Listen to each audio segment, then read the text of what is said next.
What's going on? What is up?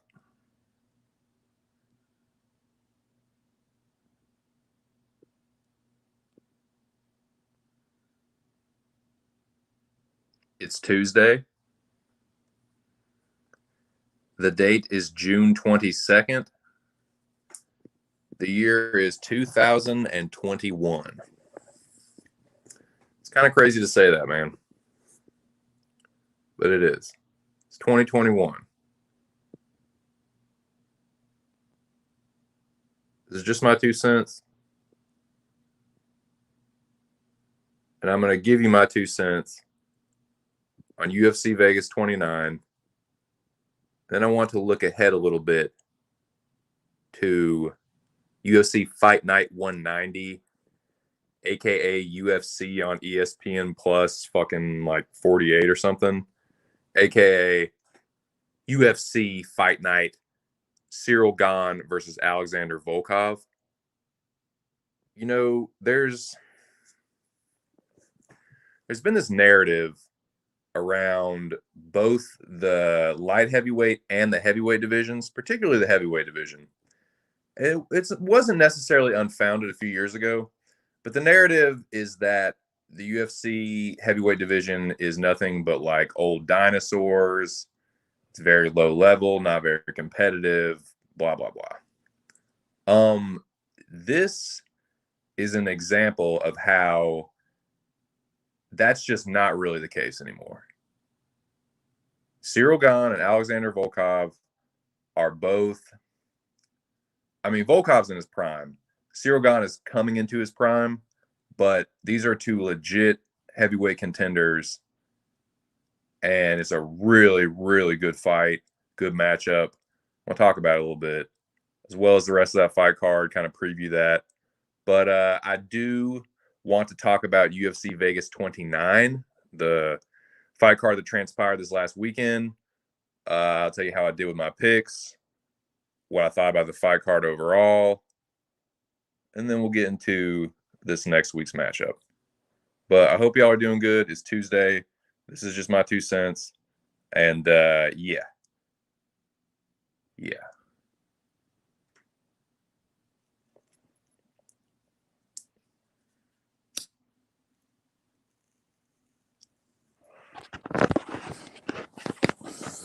What I'm going to do this week is I got a little time today.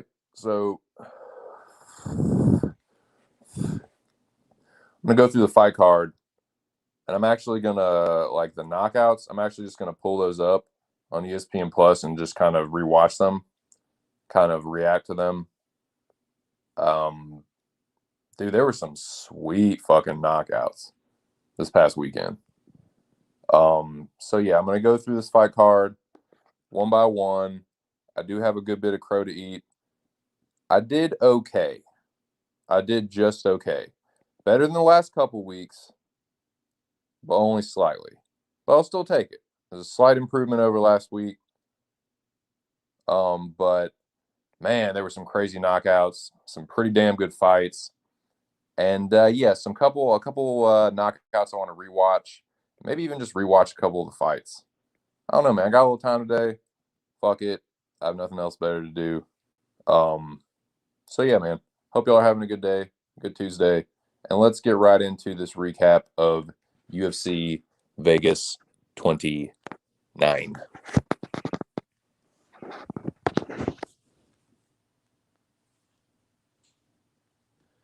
Man, there were a couple fights where I was like, man, this is like I'm feeling, I'm feeling pretty smart here. I'm feeling like I had a good read on these picks, and then they just took a hard left turn, and the complete opposite happened.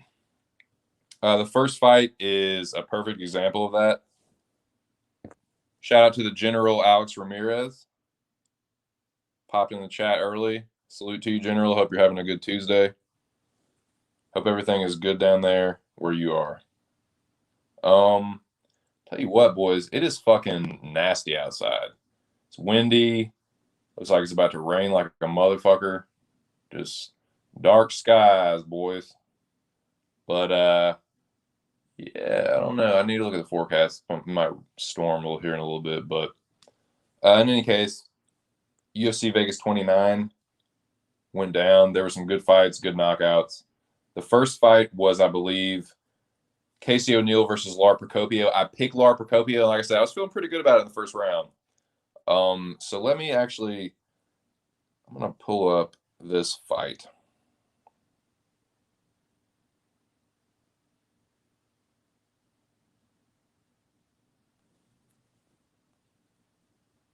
Most channels will just do like a quick recap. A lot of channels have already done their recap. I need to check out a couple of them. Shout out to Cage My IQ. He put his video up. I need to go watch that. Hope he had a good weekend. Shit.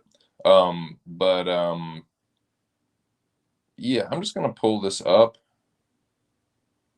and just kind of rewatch this first round because this fight kind of started off good for Procopio, and then Casey O'Neill took over, and when she did, god damn, she just went right through her.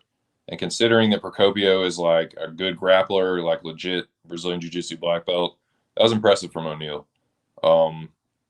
And truth be told, I didn't watch any of these fights live. I was actually driving back from the wife and I had to house sit for the last couple weeks on the other side of the bridge. So we're driving back to the Eastern Shore, and I didn't get to. I missed all. It was like the worst timing, dude. I had to go to some like graduation party. Like I had this, friend of the family, their daughter's like high school graduation party. We were at that, and then like pretty much right when the fight started, like we left and started driving. Like I missed all of them, so I had to go rewatch all these to find out what happened. Well, I found out what happened just like online, but I had to go back and like when I got the chance rewatch them. But there were a couple that I didn't rewatch in their entirety. But anyway, I'm gonna do that now. So, like I said, I got to eat crow on this one, man. Casey O'Neill. Considering, dude, she has less than 10 fights, and she fucking took it to Lara Procopio and fucking choked her out, dude. Crazy. She's only 23 years old, so she's got a lot of potential. And man, she looks like she's just getting better every fight. I mean, that's that's kind of what's going to happen with someone that young. I thought that Procopio would be a little too much. Not the case, man. So definitely excited to see what happens with O'Neill's next fight, but just want to go back and watch this first round. Okay, fast forwarded a little too much. Pound it. Pounds to the general. How you doing, Alex? You doing all right this Tuesday? See, Procopio has good striking, man. Like a good right cross. She was doing well on the feet. I thought she would be the better striker, and she was looking like it in the first round. O'Neill's definitely more of a grappler, but Casey, she does good work in the clinch too. Like there's a nice knee there. So they're watching a knee from Procopio. I'm just kind of going back through rewatching these fights, and they were good, man.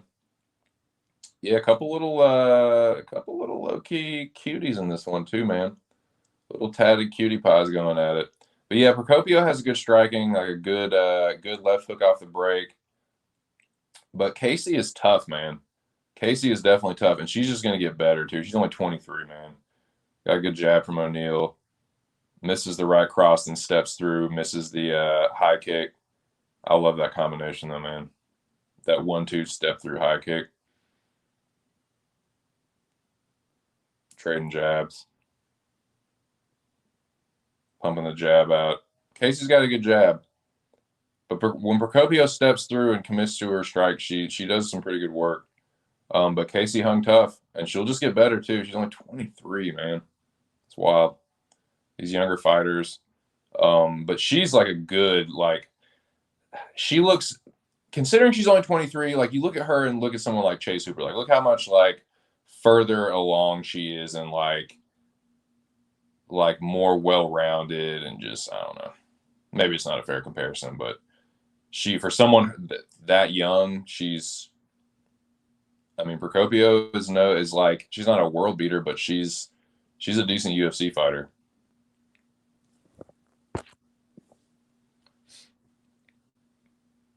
So yeah, I would say Procopio getting a little bit better of the striking. But it wasn't like she ran away with this round or anything. They're up against the cage right now. Procopio gets the fucking trip takedown, the body lock trip takedown.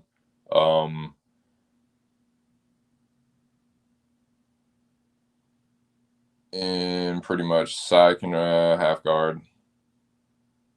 Half guard now. But O'Neal is landing those elbows from the bottom and does a nice, I don't know what you call that, the fucking some kind of sweep, kicked her off.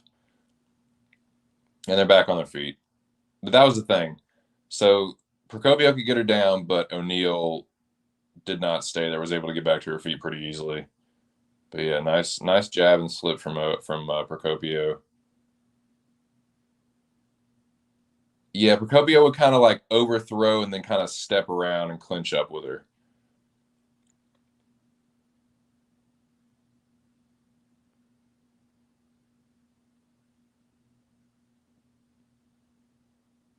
Appreciate you stopping through, Alex, man. Have a good one.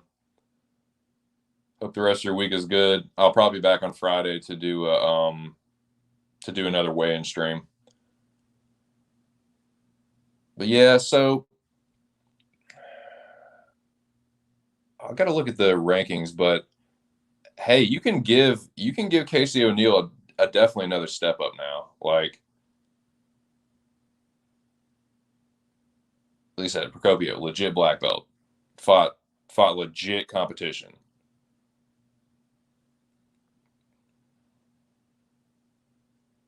And that's, but yeah, see, like Procopio had the takedown and then got reversed by O'Neal right at the end. And it would just snowball from there. Like she just pick up right where she left off.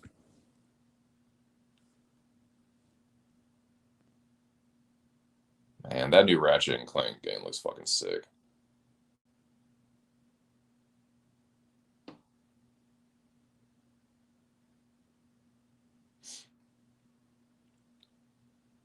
All right, here we go. Second round. So yeah, it would just and I did not get to see this. I saw the actual like choke, like I saw her get choked out, but I did not see what led up to it. So this is interesting.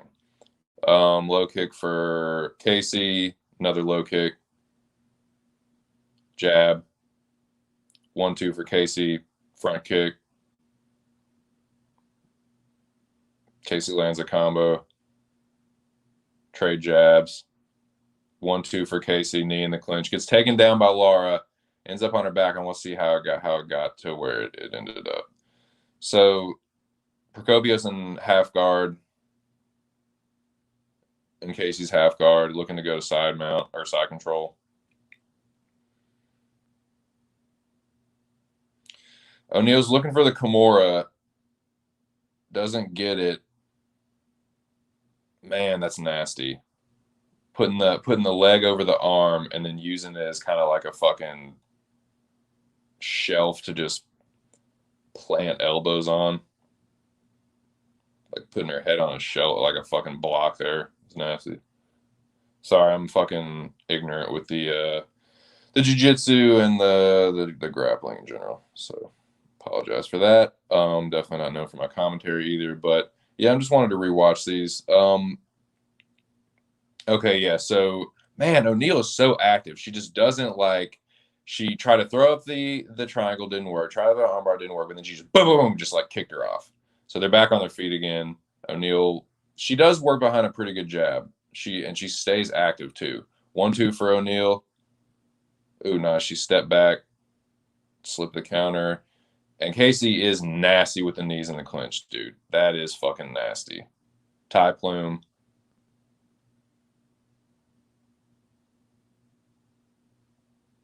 Casey got her up against the fence. Over under position, 50-50, whatever. Procopio goes for the takedown, gets stuff. Oh, that's what happened. Okay. So she went for the takedown, a half-ass, sorry-ass takedown, got stuffed, and then just fell back into her guard, and then Casey just went to work. Yeah, that's what happened. And man, O'Neal's ground and pound when she gets on top is filth. Filth nasty, dude.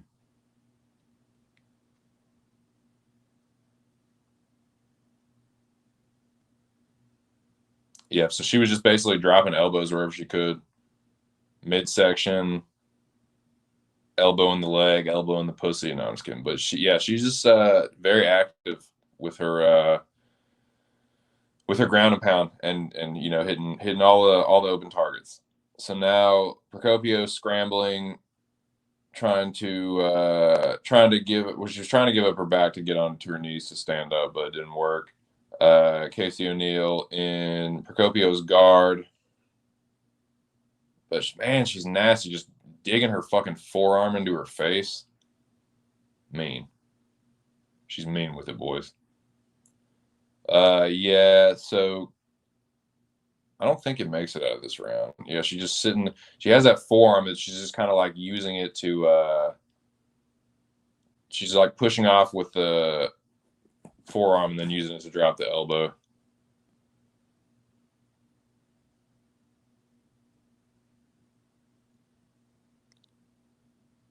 Yeah, Procopio trying to throw up the triangle.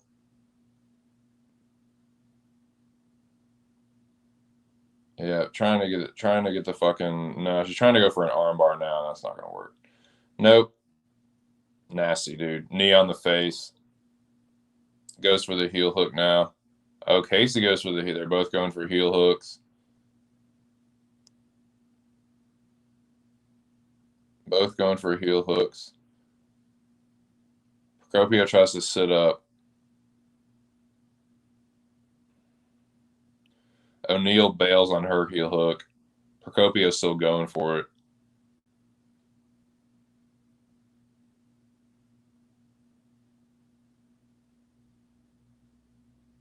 And Casey sits up.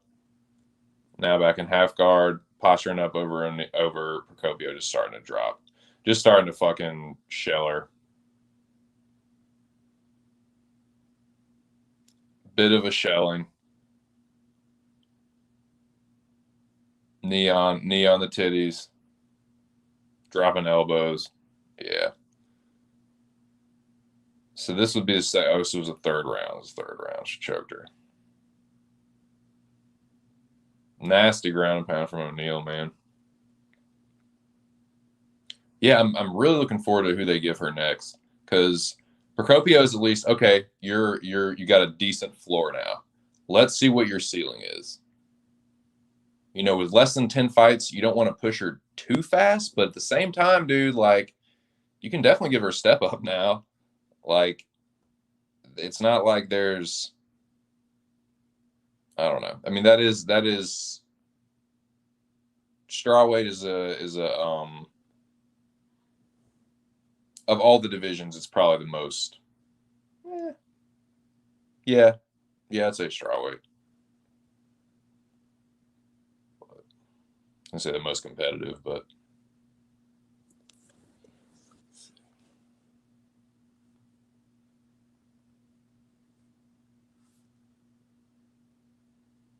I'm sorry that was flyweight. So yeah, I gotta name it. What the fuck happened?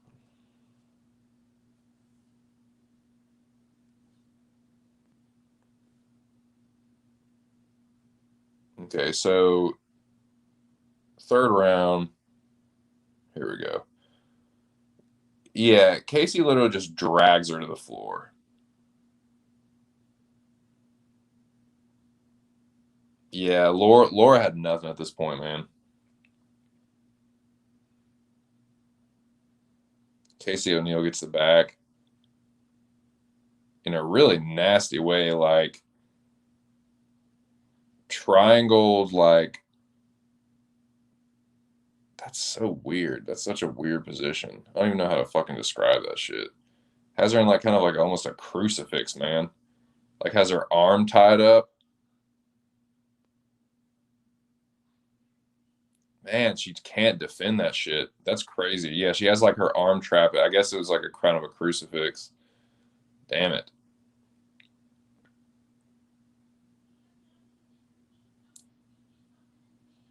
Laura getting warned for the inactivity. Man, she is getting beat from that. Elbows and fucking hammer fists. Oh man, nah, oh shit. Goes for the rear naked. Doesn't get it. Swishing arms. Laura Hand fighting the hands.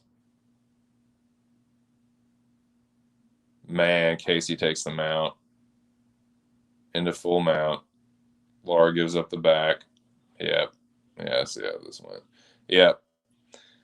Gives it, and I think she stood up. Yeah, she stood up and then she just like choked her out and she just went out and just fell back down. Yeah, Laura's tough, but dude, Casey's relentless, man. Real interested to see who she gets next. Body triangle, she ain't going nowhere. Yeah, I think she just like stands up. That's a legit black belt too. Just fucking dominated her on the mat. Crazy, man. O'Neal's really good for only 23.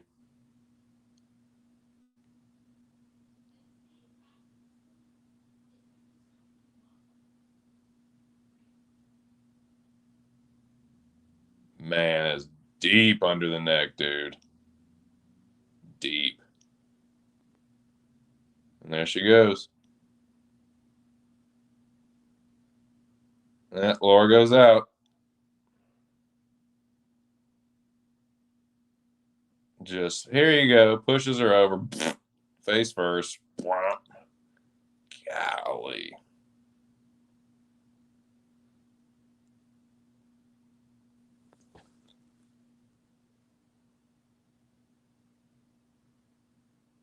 There you go, Casey. Doing her thing, man. That's cool. Okay, so, dude, fucking Rick Glenn, man. I did not. This was some of the worst crow I had to eat because, man, when a lot of times when a guy says they're gonna retire, dude, that's a fade to me. Like a lot, because most of the time, just like their heart isn't in it anymore. Like, I guess Rick Glenn was more of like a different situation, but still, man, like I did not see him coming back after that hip surgery and that layoff and fucking plastering Silva like that, dude. I gotta watch this knockout again because like I thought if anything, Glenn was going to be the one that got knocked out because he's been dropped before and not by people that hit like Silva and but Silva just like Ryan Bader like retard style just like jumped into the pocket with his fucking chin up. Glenn hit him with a nasty like it was like one of those like Maidana like chopping overhand hook. It was like a right hand man. Nasty. Pretty much the first time like Silva charged in.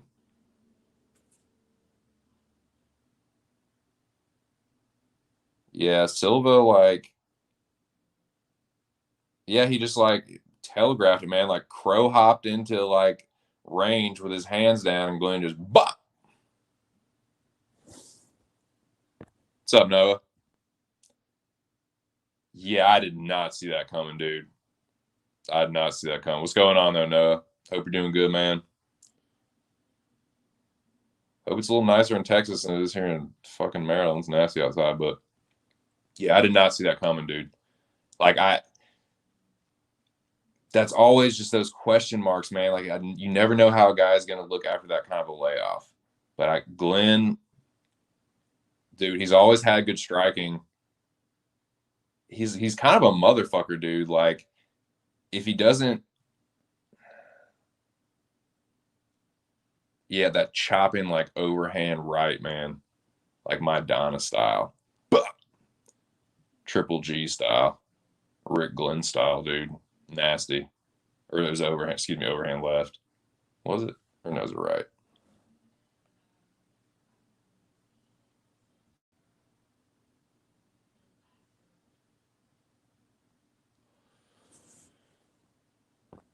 Jackie Ball, what's up, Jack? How are you, my friend? Yeah, it's overhand left. Excuse me, overhand left. Nasty, dude. Nasty knockout. Yeah, boys. I'm just going back through, watching these like knockout replays. Some fights I'm not going to go back through and watch. There's no reason to go back through and watch Josh Parisian versus Roky Martinez. I almost picked Roky, but I'm glad I didn't. Josh Parisian was definitely, the better fighter in that slot fest. So yeah, good job for Parisian. He got it done. I did not watch the Chaos Williams and Simmelsberger fight. I'm gonna go back through and just sort of skim through this one real quick. How did Jack says keeping well, done horrible last event, need a bounce back. Yeah, I did marginally better than the one I did the week before and the week before that, but not by much. It was like one pick better than like the last 2 weeks. So yeah, I did not do super great myself. It was a tough card, man. A couple surprises, dude. A couple big surprises. I mean, some people weren't surprised. I was definitely shocked on a couple of these, man. Rick Glenn surprised the fuck out of your boy. Fucking immortal Matt Brown, too. We'll talk about that shit, but goddamn. Yeah, so Williams and Simmelsberger here.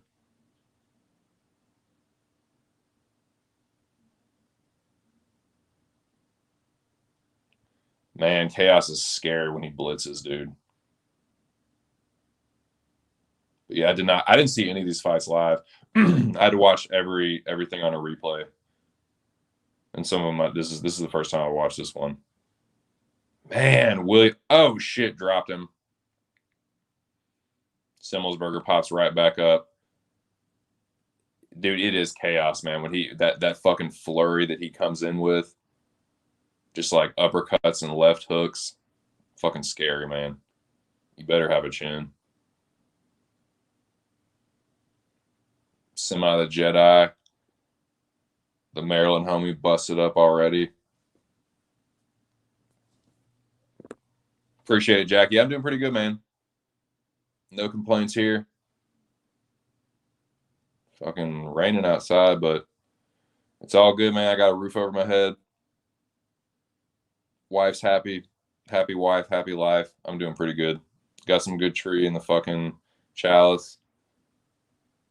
Watching chaos here. Got Simmelsberger up against the fence. Simmelsberger with the overhook. They're hand fighting on the other side. That I've never liked that, man. I've never, ever liked that. I don't like it. I don't like when Usman does it. I don't like when anybody does that shit. Just when you have the fucking underhook or the 50-50 on the fence and you're just throwing that knee to the thigh. I think that's the lamest fucking position. Like, you're not going for a takedown. You're not like trying to hurt the guy in the tie clinch. You're just like holding him there against the fence and kneeing the thigh. I think I hate that position, man. But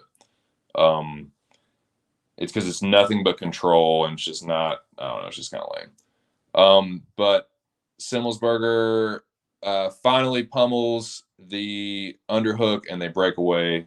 Chaos kind of disengages.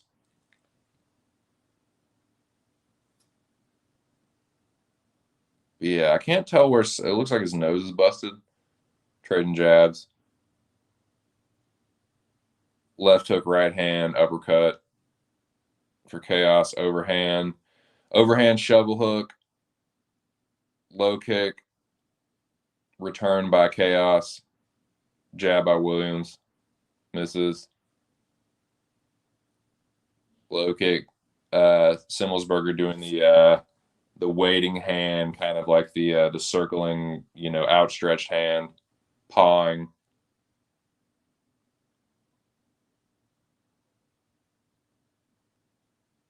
Williams pumping the jab feint. Simmelsberger with a nice jab.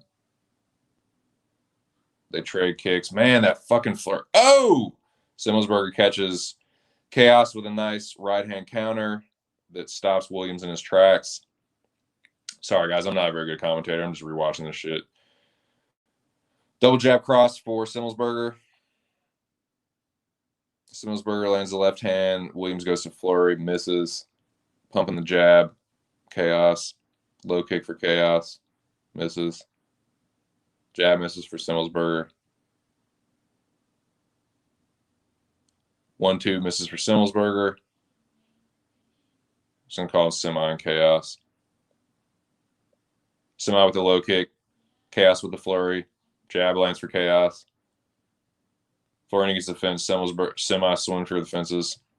Swinging for the fences. High kick misses for Chaos.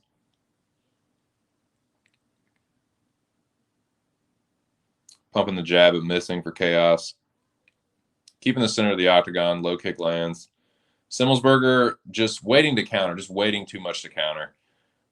Chaos is winning the round with the activity, and obviously he dropped semi. So he's landed some good counter shots, but he's letting Chaos lead the dance too much. Good jab for Chaos. 40 seconds left in the round. Right hand left hook for Chaos. Hook is blocked. Semi looks for the right hand counter. Kind of misses. Pumping the jab for Chaos. Misses the 1-2. Yeah, Simmelsberger just kind of like just frozen, kind of like stifled by the looks like he's just a little. I think he got dropped, and now he's just kind of like a little worried about the power, worried about the return fire. Low kick for Williams. Man, Chaos flurries off those low kicks and just naked kicks in general. Crazy. No, it's a Simmelsberger fought to. Yeah, exactly. It looked like he was fighting scared until the third, where he has to go for it, which is definitely his best round. Interesting. Nice. Well, I didn't get to see any of this, so I'm looking forward to that one now. So, yeah, it definitely looked like he was gun shy after he got dropped. Also don't know why Chaos initiated clinch after that opening flurry. Yeah, I don't get that, man. Like, I mean, who am I to fucking say, man? I don't know what I would do in that situation, but I definitely wouldn't be fucking looking to clinch anybody. But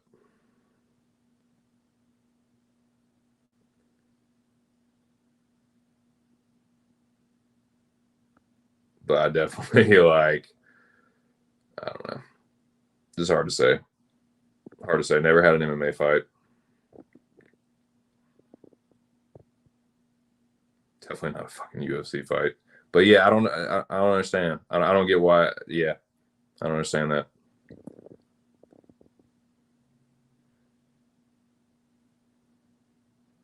Yeah, Semi was responsible defensively, but it was like he just didn't throw nearly enough.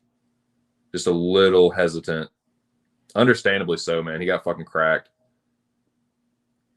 I mean, look what fucking Chaos did to Alex Morono and Abdul Razak.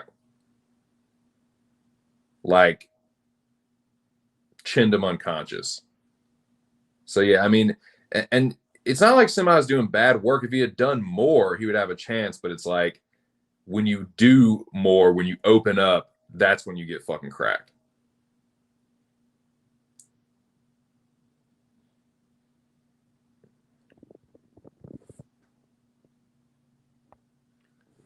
Alex Ramirez, the flag of Mexico.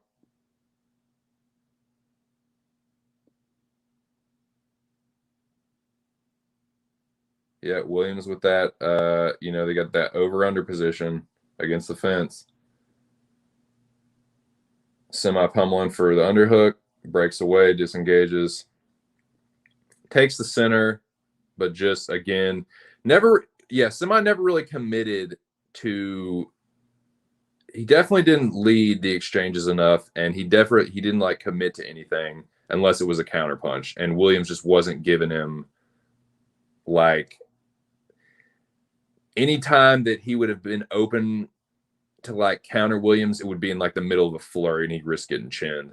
So it's like there wasn't giving him enough opportunities to counter Williams where he wouldn't get countered back and knocked out. It's kind of how I'm like, it's kind of what it looks like here.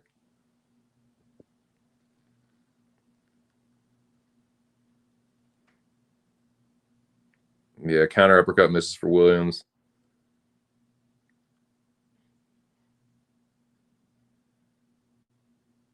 Pumping the jab. See, man, like even he didn't even have to land the jab, but just the jab, like the threat of the jab, feinting the jab, you can do everything behind that punch, man.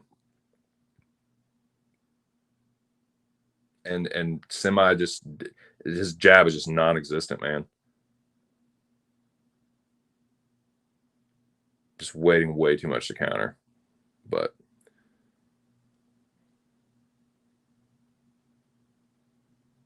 Chaos was throwing the jab from the southpaw. Ooh, nice high kick, but it kind of didn't really land.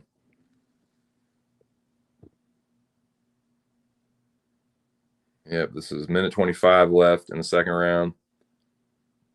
A couple of low kicks for Williams.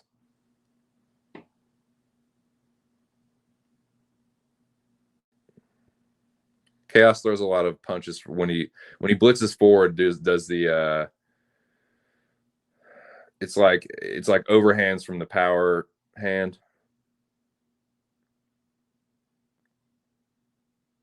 Overhand right, step through, overhand left from southpaw, overhand right from. I mean, it's usually more hooks, but he loves that, like those combos like that where he's just like stepping through, throwing an overhand on each one.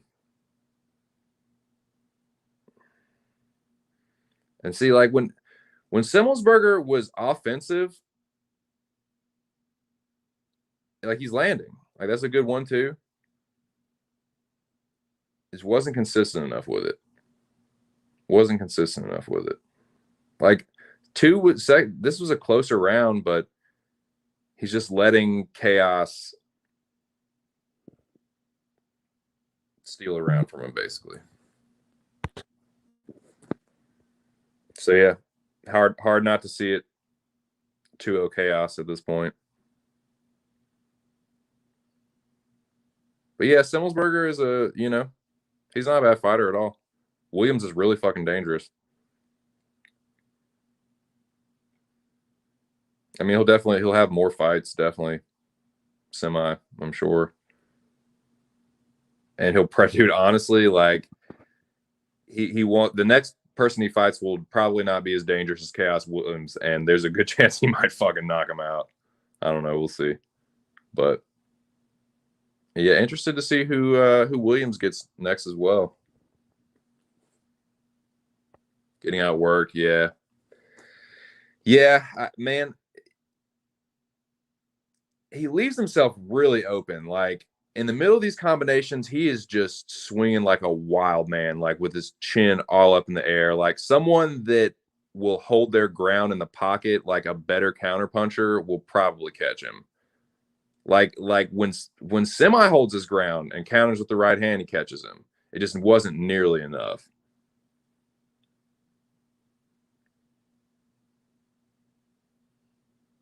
Yeah. It's a good fight though. Definitely enjoying watching it. Back and forth. Matt's tough. Got a big old noggin. I think he's a guy that's like who else is like him? A guy that's like cut down to this weight now. Like he used to be. Like he fought like fucking William Knight at one point. But yeah, Simmelsberger's a big deal. I think he used to play football, and yeah, he's kind of like gotten control of his diet and now is like slimmed down to, whatever 170. But yeah, it's a good fight.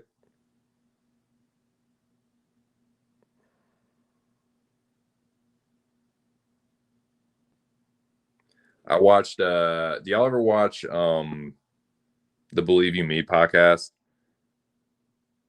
I was watching the one with Helwani. It was pretty good, man. I'm a sucker for Bisping, but yeah, I don't listen to it all the time, but that's one of the more entertaining MMA podcasts. You can say what you want about Helwani, man, but he is definitely he's good at what he does. I'll say that. He's good at what he does. He's an instigator, he's a shit stirrer, but he's also a fucking good journalist, and he will ask tough questions that a lot of people don't have the nutsack to ask. But he's definitely can be toxic as fuck, and he is definitely a fucking instigator. But you know, he's also a pretty good reporter too. But it was funny seeing him and Bisping, you know, bust balls and, you know, kind of chop it up. It was a good episode. Bisping's a character, man. Like, him and Gomez have kind of like rubbed off on each other pretty well. Like Bisping has kind of like gotten Gomez into like, you know, the training and, you know, taking like a, you know, this white collar boxing match, and like Gomez is like, you know, you can tell Bisping is like a little sharper with his comedy. Like, he's a little you know, he's, you know, you can tell it's rubbing off on him, man. Bisping's a funny motherfucker, dude. Fucking character. But yeah, Simmelsberger's definitely having more success this round. They're like, he's opening up way more, and yeah, if you have a halfway decent chin and good counter striking ability, like someone like that will give Williams a hard time. Like oh my god, like someone like Wonder Boy would fucking destroy him. Somebody like, oh man, like somebody like Luque, oh dude, because Luque can take a punch and he would just stand there. Williams is a good fighter, but yeah, he's he's really wild sometimes, dude. Like, really, like, I mean, like his name, like he's chaotic with his fucking flurries. I mean, he's good. He's like, he has power, you know, pretty damn good accuracy, but it's like, for as wild as he is, it's pretty accurate, but he also leaves himself wide open to be countered. So someone's going to be able to take advantage of that, most likely at the top. But yeah, I mean, he fought a good fight. Fought a good fight. Won, you know, did the most damage overall, and yeah, won a decision. Had it 2-1 Williams. Used to watch every episode, but haven't since the Jiri episode. Oh, what happened in the Jiri episode? What happened on that one? Was that just the last one you watched, or did that one turn you off of it? Just curious. Because I watched, I don't know, man. I just don't watch podcasts as much as I used to. Like, I used to watch a few years ago, I want to say 2014, 2015. That was probably the heaviest that I was into watching like MMA podcasts. Like, I watched JRE all the fucking time. I watched The Fighter and the Kid. I watched a bunch of those shows, man. And I just not really about that much anymore. But I've watched, you know, a couple clips here and there recently of the Believe You Me, and yeah, and I think I started watching that maybe 6 months to a year ago or something. Whenever they started it, and then I stopped for a while.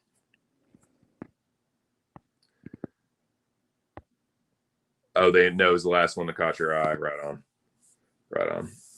Yes, same way. Unless it's somebody that's like they're discussing an issue. I don't know. It's hard to keep up with those like every single episode. But okay, what's the next fight? What's the next fight we got here? So yeah, that was I'm glad I went with Williams.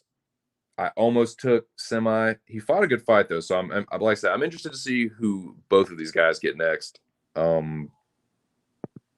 I don't think that's too much of a hit in Semi stock, and it's like, you know, it's a good win for Williams, but it's like, what kind of fight are you going to give him next? You know what I mean? It's not a win that will like catapult you up the rankings, you know. But I did not get to see this fight at all. I'm gonna watch this one too. Gotta eat crow here. Live YouTube stuff took me away from podcasts, to be honest. Yeah, same here, man. Same here. It's so much easier, like, especially if you're in like a live stream where it's like more interactive, like it's a better experience. It's a more visceral experience to me.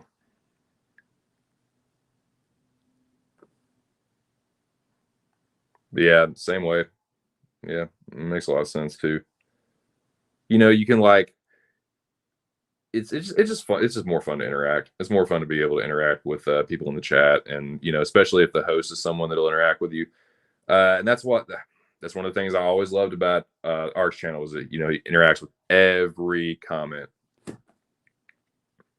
So yeah, but like on Morning Combat and shit, like they don't really interact with the chat, and I definitely don't like that. But the chat is very like interactive with each other, you know.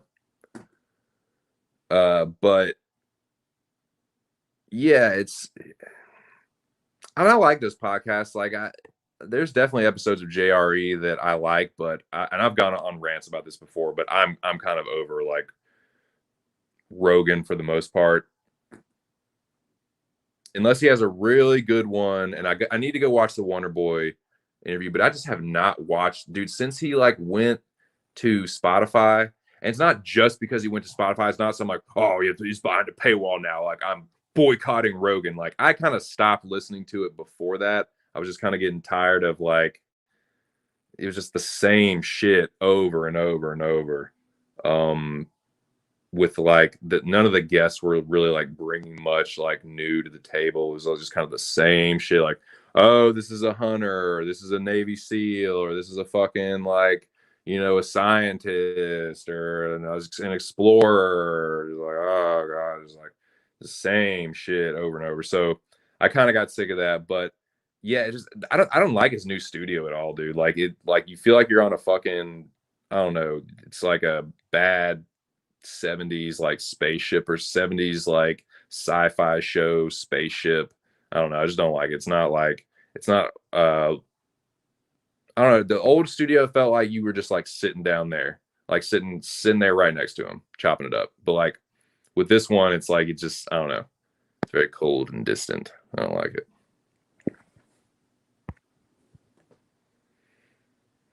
But yeah, first round, man, Berna is I thought that Murata would be able to at least keep her honest on the feed, but Berna's already cracked her. Yeah, dude, I know it is like an oven, dude. Like they're in the middle of a toaster or something. It's like not. It's like not. I don't know. You feel like you can't. It's like I can't relax when I'm watching that shit. The other places, like, oh man, I feel like I'm right there. I can just like kick back, like spark one up. This one is just like I'm waiting for like fucking stormtroopers to come through the door or something. I don't know. It's weird.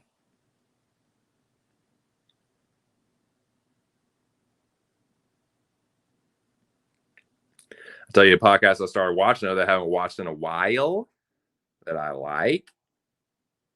And I used to watch a lot of these, dude. Fucking this past weekend, old Rat King, old fucking Theo Vaughn. I can't listen to Theo Vaughn all the time, but man, he's fucking funny sometimes, dude. Like the way he describes shit in just this like casually fucking ridiculous way. I don't know, man. I was watching one of his last episodes, cracking me up. Watching a little Rat King. I used to watch Tiger Belly a lot too.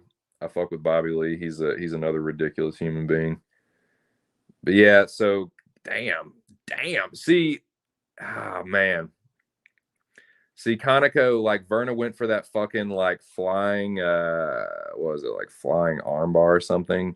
And Murata just sat her down and started. Murata's got nasty ground and pound. But obviously she does put herself in bad positions. I'm gonna see if that's what happened here. Yeah, so she puts herself in that fucking armbar and she got herself out of it. Verna's very active off her back from her guard. So we got Murata here sitting in Verna's guard. Verna throwing her legs up, looking for triangles, looking for arm bars. Goes for the arm bar again. Looks like she, god damn. Murata stepping over. That looks nasty McFarsty. Tagnani looking real close. I know she obviously didn't get it. I think she got TKO'd, but I didn't see this one. Damn. Oh man, these fighters are tough, dude, to not tap from these arm bars. Oh my god. Oh Christ. Dislocated. Yeah, I won't be surprised. Like, I got like gently put into an armbar. Like the instructor was like, "Here, this is what it feels like to be in an armbar." Like gently puts me in an armbar, applies a little bit of pressure. Now you want to tap when you like that. Just that little bit. It was like, "Ooh, that didn't feel good." Like you weren't doing anything, and that hurt a lot. Like I didn't like that. But they're like cranking on them, dude, and they just not tapping. That's gnarly, dude. Gnar.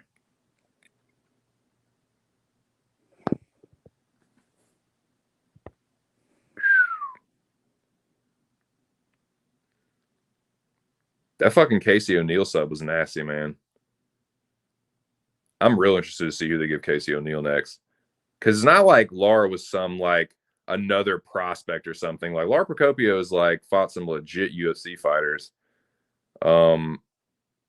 Yeah, Kaneko is tough from not top. But she has thick arms, dude. She has those fucking like thick, muscular ass arms, like little short, like little, I don't know, Husamar Palhara's arms or something, dude. But so yeah, I guess that's the only reason she was able to survive that, because that armbar looked deep. Who we got here? Shut up. Shut up, Magic Johnson. All right. Second round. Kaneko already busted up under her right eye. Verna misses the high kick. Verna is gnarly looking, dude.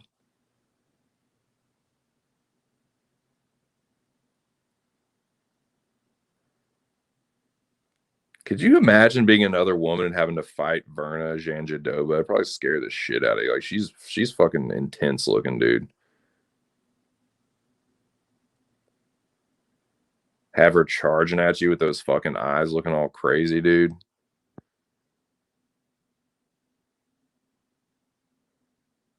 Ooh, ducks the fucking high kick from Kaneko, lands the 1-2. Verna's not playing, man. Yeah, I thought I was being real cute picking Murata. Gotta eat the crow here. Verna did the damn thing. She's definitely better on the feet. I thought Kaneko would be able to keep her a little bit more honest, but yeah, Verna's definitely getting the better of it standing. Should have known, man. That's why I'm eating this old damn crow. Fucking idiot. No, but yeah, Verna, I'm assuming this is gonna somehow get to the ground. Whiffs on the overhand. Kaneko circles back to the center. Takes the center, circling to the outside. Mirror stance, Murata in the fucking southpaw. Verna orthodox. Couldn't tell if she landed that fucking high kick or not. It looked like she might have partially landed it. Gets the single leg stuffed. Murata pushes her against the fence, over under position.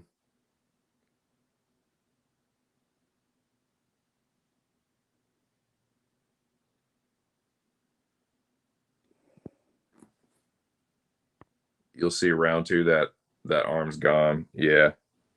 Oh my god, dude! I just looked at it. Oh, dude, yeah. I just saw it now. Yeah, she just like, it's literally like she hasn't fucking moved it, dude. It's literally just like hanging in the same position, like literally it's doing nothing with it. Like hasn't lifted it to block, hasn't fucking like thrown it. It's just like hanging in like suspended animation. It's just like, it's not even like hanging down. It's just like in a half cocked, like non moving. Like that is fucking gnarly, dude. Holy shit. Man, she's tough as fuck for that, dude. That's just gotta be, well, it's gotta be somewhat adrenaline, but like Jacare and Jamal Hill, just like arms fucked off, broken, dislocated, and they're not even like screaming in pain or anything. They're just kind of like pissed that their shit's not working right. Like, oh man, my arm's not working. Like, fuck, why can't I just this thing be working right and I can fight? You know, it's just a different level of toughness, man. Certainly not one that I possess. I'll tell you that.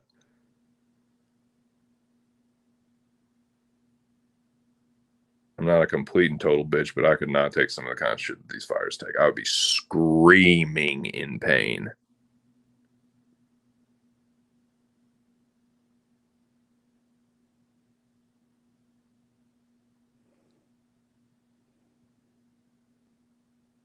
Some guys, not me, bro. Yeah, I fucking would. I'd be screaming in pain. You fucking kidding me? God, that would hurt so bad.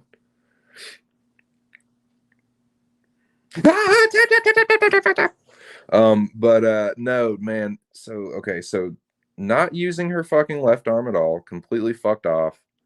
Just basically just surviving. Just surviving. One arm fighter. So what happened? How did this fight end? Okay, so yeah, TKO. Like, okay, yeah, your arm looks like it's pretty useless there. Yeah, that makes sense. Hey, doctor, take a look at this. Can you move this arm? Oh, you can't really.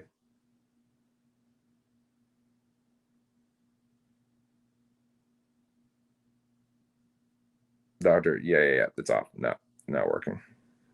No, called off. Can't do it. Arm's fucked. Kind of did. You're not like you're not Nick Newell. You're not gonna win with one arm. Yeah, happy for Verna. Verna's fucking elated. Fuck yes. Man, that's happy for Verna, man. She fuck God, that arm was just jacked. Jacked up. Yeah, dude, what the fuck? Like late as fuck. Tyone is like I noticed. I was half paying attention to the fight. And as soon as you pointed it out, dude, I just like noticed it immediately. Like, hey, she is not doing anything with that arm. She's not lifting it. She's not blocking with it. It's not even dangling. It's just like hanging there, like all fucked up, not used at all. Crazy. How they didn't like stop that before? Like, hey, what's up with your arm here? You're not. I noticed you're not using it whatsoever. Crazy. Oh, word? What's up here? Salvador. Word be? Well, we'll check that out then. Might have to peep out old picture old Cindy Dandewan, Sandy Dandewa. Um, uh, Kamer versus Negomariano. Now I'm glad I went with my gut on this one because this, like, you know, this could have been the one that saved me. I didn't do super great. I did a little bit better than the week before.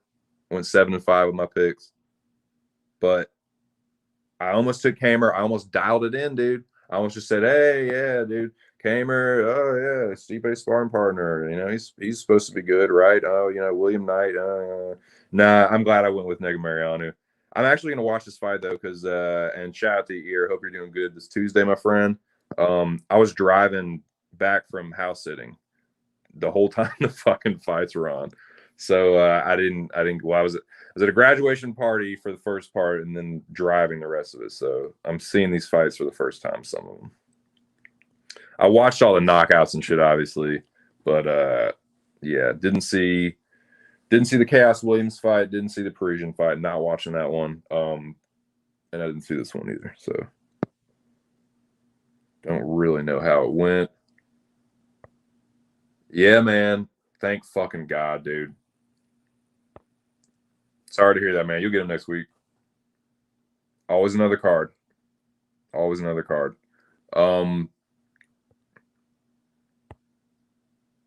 Yeah, and that was like you got to be known for more than that. I mean, yeah, of course. Like you're never going to be Stipe, but at the same time, like that's all. Like, oh, that's Steve, like so and so sparring partner. Like, so the guy you just kick the shit out of all the time. Like, I don't know.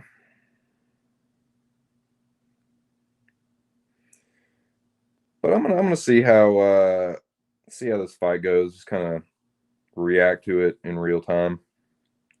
But yeah, I hope y'all doing good, man. It's fucking raining like a son of a bitch. Nasty outside. Here we go. Kamer, Nikolai, first round. Nikolai with this weird high guard. Kamer with more of a normal fight. Kamer lands a good jab. Yeah, Nikolai definitely with the herky jerky. Kamer a little more conventional looking. Both in the orthodox. Yeah, brushing up on my commentary skills a little bit here, reacting to these fights. I don't have shit else to do today. Got all the stuff unpacked. House is in order for the most part.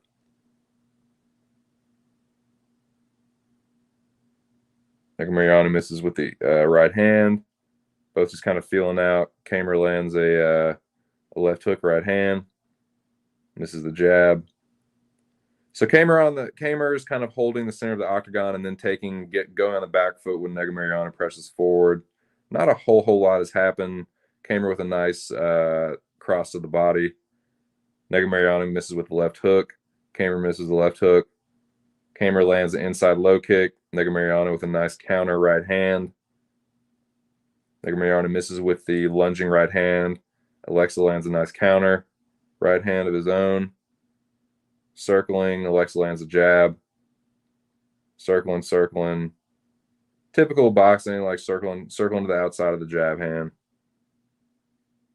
Alexa misses the high kick, left high kick, lands a jab, misses or avoids the counter from Nikolai.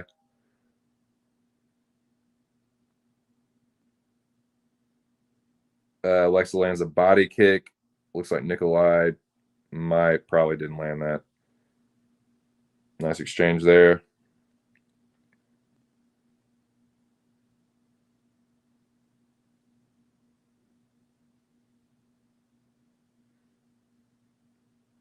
Alexa lands a nice one too.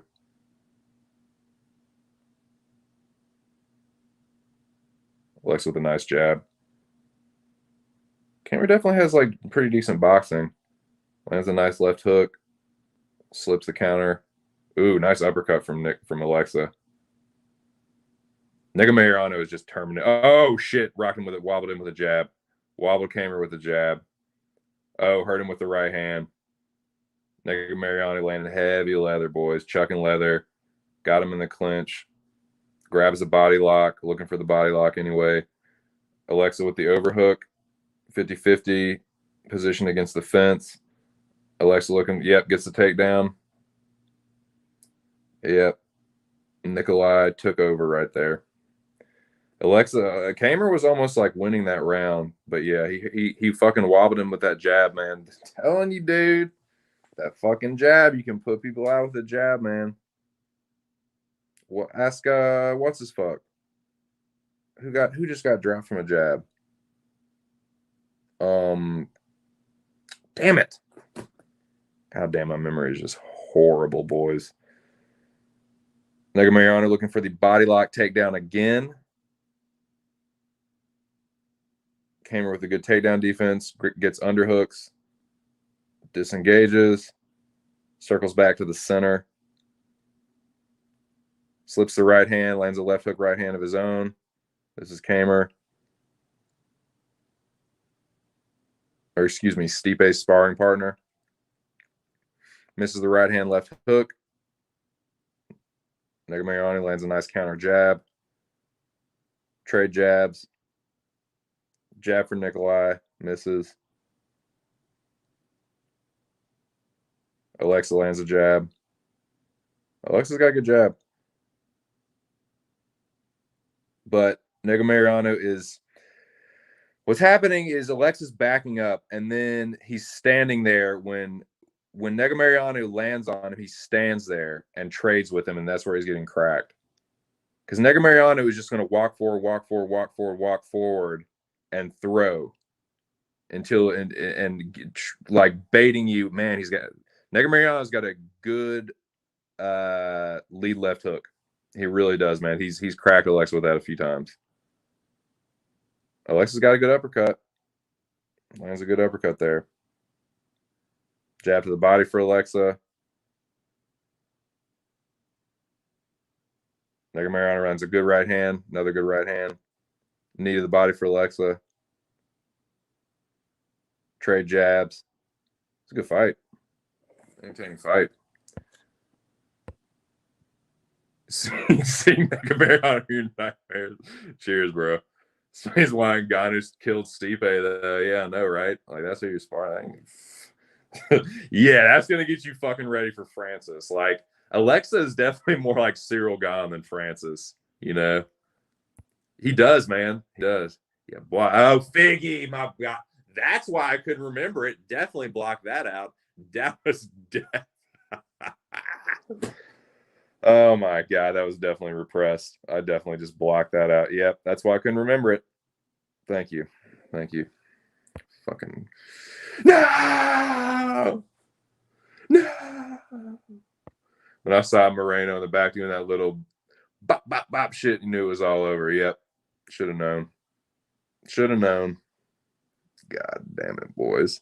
Still haven't gotten over that one. Clearly, still struggling to deal with that reality. No, I'm super happy for Brandon Moreno, dude. I'm heartbroken for Figgy. I mean, just broke my heart into fucking pieces all over the damn floor. But I'm happy for Moreno, dude. Can't not be happy for the guy. But yeah, I definitely blocked that out. Yep, Usman did it to fucking Burns too. Yeah, Negumereanu is just more of a dog. Like I said, he doesn't like his stance isn't as clean, but it's his intent. When he goes to fucking land that right hand and that left hook, he fucking means it. Like he's not looking for the to look stylish or land points. He's looking to hurt you with it. And yeah, he's a dog, man. He's a dog. He's definitely gonna have to fucking start moving his head a little bit more. He's gonna get slept. Like Alexa's definitely like able to counter him pretty clean. Like that was a nice counter uppercut right hand by Alexa. But yeah, he's just getting out dogged. Like Alexa he fights with his hands down, dude. So Negumereanu just bop bop bop. He's just cracking him when he moves forward. I mean, when Alexa he shows good head movement, like he can move his head good, but you're not gonna be able to. I say this all the time: you can't slip them all. You cannot slip all the punches. You're never gonna be able to do that. Even Floyd couldn't do it. You gotta block some of them, man. You gotta put your fucking hands up and block some of them, or you just have to have a fucking iron chin. And if you don't, fucking good luck. You know.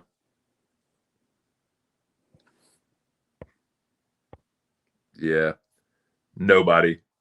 And that's the biggest piece of crow that I had to eat was that I didn't give Moreno enough credit. Like I was like, oh yeah, dude. And I wrote him off. I said, that first time where you thought you beat my dude, that was the best performance you're ever gonna have. And could not have been more wrong about that, dude. Like Moreno used that as motivation. He said, oh yeah, well, you know, you thought that was the best I could do. You thought that was my fucking ceiling. I don't think so. So yeah, he fucking proved me wrong big time there.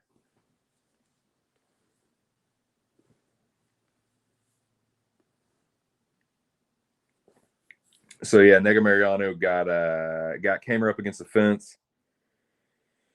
Kamer hand fighting. Excuse me. God, that was nasty. Hand fighting Alexa with the overhook. Negamariano looking to wrap up the body lock, I presume. Alexa landing knees to the body. Beltran the GOAT.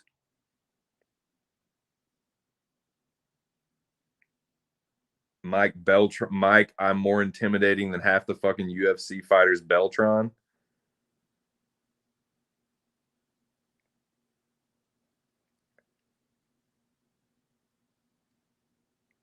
Mike, I look like a fucking smacks his hand.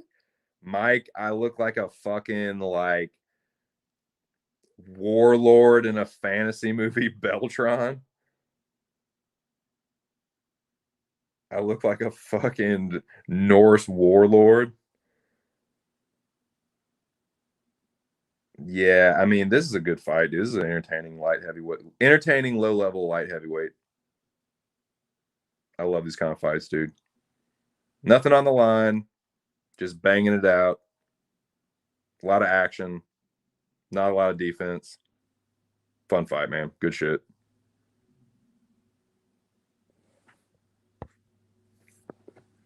But yeah, I mean, yeah, you're right, dude. Like that was just Moreno is just the man right now.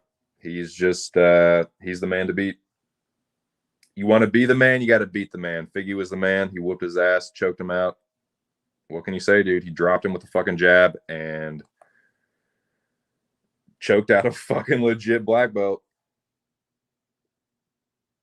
Yeah, I mean, Kamer is like he's definitely landing his shots, but he's the problem is he's landing his shots, cracking Negamariano, and he's moving forward. Negamariano is moving forward, cracking him, and Alexa's moving backwards. Like that's they're both landing, but Alexa's still moving backwards, and Negamariano is pressing forward. That's just like that visual is just always bad, especially when the round's close. That's literally how they go down the criterion. It's like, okay, close round, both landing. How do I decide this? The guy's moving forward. The guy's moving forward, being more aggressive, pressing the action, as opposed to the guy like if the guy that's backing up is dropping the other guy and clearly doing more damage, then yeah, you score for that guy. But if they're both landing, they're both doing damage, it's who's moving forward, who's pressing it. It's Negamariano.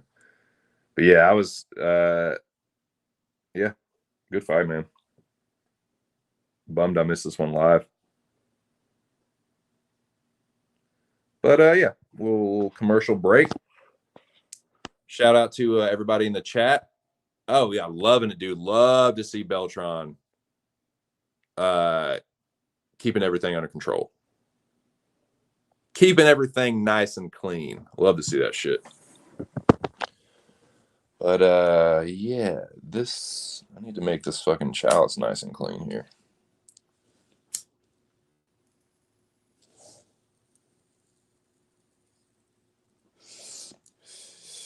Dude, Beltran makes it feel like you're watching some legit Kumite shit. He makes it feel more like some fucking Mortal Kombat tournament shit. The beard is so awesome. The bald head, he's fucking jacked. He's all intense and like Bushido with it. Like dude, I fucking love Mike Beltran.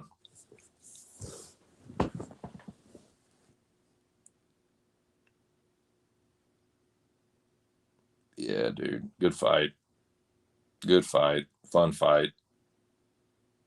Yeah, Negamariano's a beast, man. That's another thing. It's like, the guy been out for a while. Like, what's he gonna fucking look like? Shit. Hitting the fucking ground running, what he looked like. Looked like he didn't miss a fucking beat.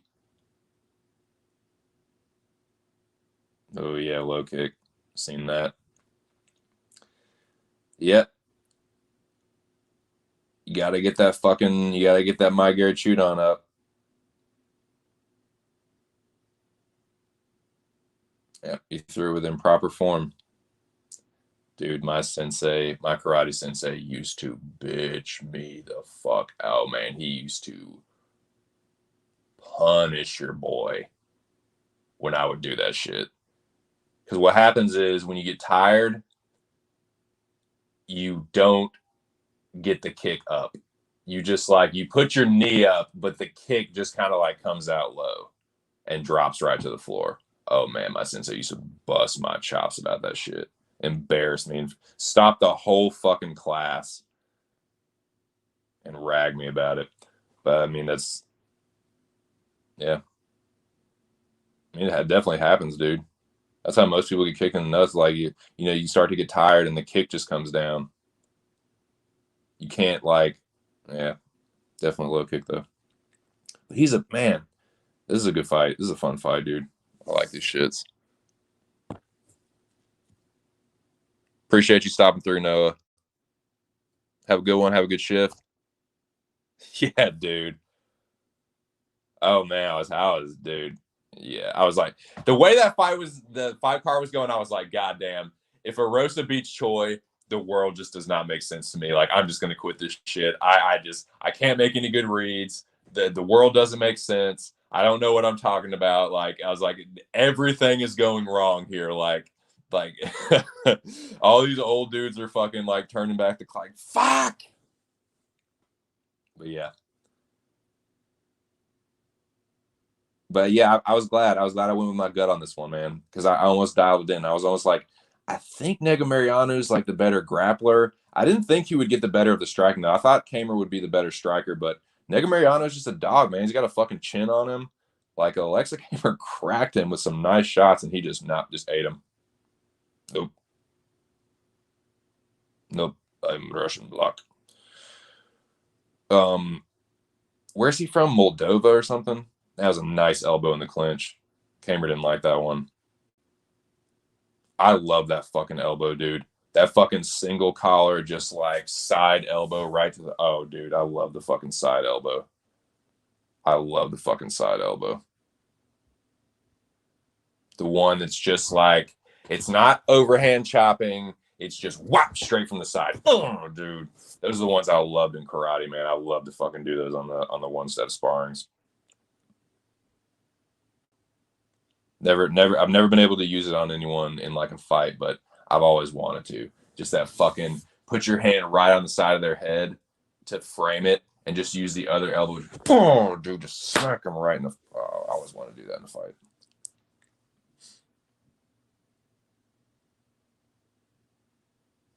Take the fucking side of their head and just push it into your fucking elbow on the other side.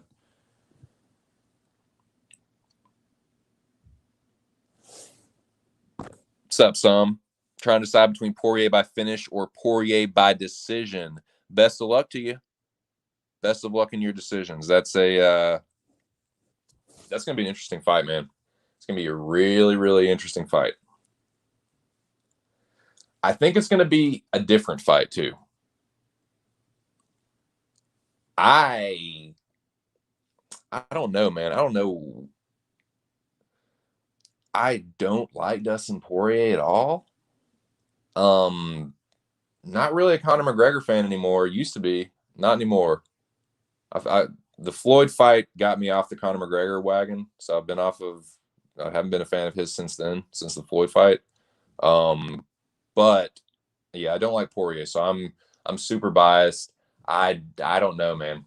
I don't know. I know you didn't really ask me, but that's probably Poirier by decision, maybe Poirier by knockout. I don't know. I think that Conor will come into this fight better prepared than he did for the last one. Whether I know that he trained hard for the last fight, but I just don't think he was more or less kind of coming off the couch. I think he'll look better in this fight than he did in the last one, but Poirier could look better too. Because Poirier had just come off that fucking war with Dan Hooker. You know, Poirier just come off the war with Dan Hooker. That was a good end to that fight, by the way. Alex looked like he hurt Nikolai towards the end there, but that was a good man. That was a good low level light heavyweight fight. But yeah, Poirier, man, that Conor and Dustin fight, it's dude. I'll tell you what. Regardless of who wins or who loses, that has been a really entertaining rivalry. Watching Conor and Dustin go at it since Conor was early in his UFC career. You know, Dustin was relatively young in his career. And then seeing how it's, this narrative, oh, Dustin will never be able to beat Conor. And then all the Dustin's fans saying, oh, that was, just a lucky punch, back of the head, blah, blah, blah. And then it comes full circle with Dustin getting his revenge, like all the drama and the storylines behind it. building up to this trilogy fight. I think no matter what happens, it will go down as one of the better, MMA trilogies and rivalries, especially in recent years. Considering that it's been stretched out over years now. Like, it's not like they settled this soon after the first one happened. No, it was like this rematch happened what, like 7 years later? Didn't they fight in like 2014 or something, 2015? But yeah, dude, it's exciting, man. It's definitely exciting. It's started as a low rumble already. It's building. It's continuing to build, but it's kind of still just like a. What was it about the Floyd fight? It was. I didn't like how Conor was. I didn't like some of the things that Conor did towards Floyd, and I also just didn't like. I knew I kind of just like I was like I know Floyd is going to beat the shit out of this dude, and I just didn't like. For some reason, just Conor still just like, man, it was kind of when, I guess I'm not doing a very good job of explaining it, but it was kind of like the aura was kind of gone. Like, I was just like, dude, you're so arrogant, and you're like an amateur boxer, and that's Floyd. Like, and I was just, there was just, I've never really liked Floyd. I've never liked Floyd, but there was just something really satisfying about watching Floyd beat his ass. Cause I am like, consider myself a bit of a boxing head. And so there was a part of me that was just like, so many people were like, oh, dude, Conor's going to do this, that, and the third. And I was thinking, I was like, is he? Like, I don't know, man. Like, it was just like more and more. It's like, no, he's definitely not. No, like, Floyd's going to fuck him up. And then it was like a couple of different things just combined. And I was just like, nah, I don't fuck with Conor like that anymore. Like, yeah, yeah, I think that's what it was. Slow as shit, no tables, bro. I was the worst fucking waiter. I was the worst server, dude. Your boy would be in the weeds, and this is my first job I ever had, like waiting tables. But your boy would be in the weeds with like three tables, and I would be like, oh fuck, like it was like felt like a nightmare, dude. I was just nah. I was never good at waiting tables. I was always just horrible at it. Horrible.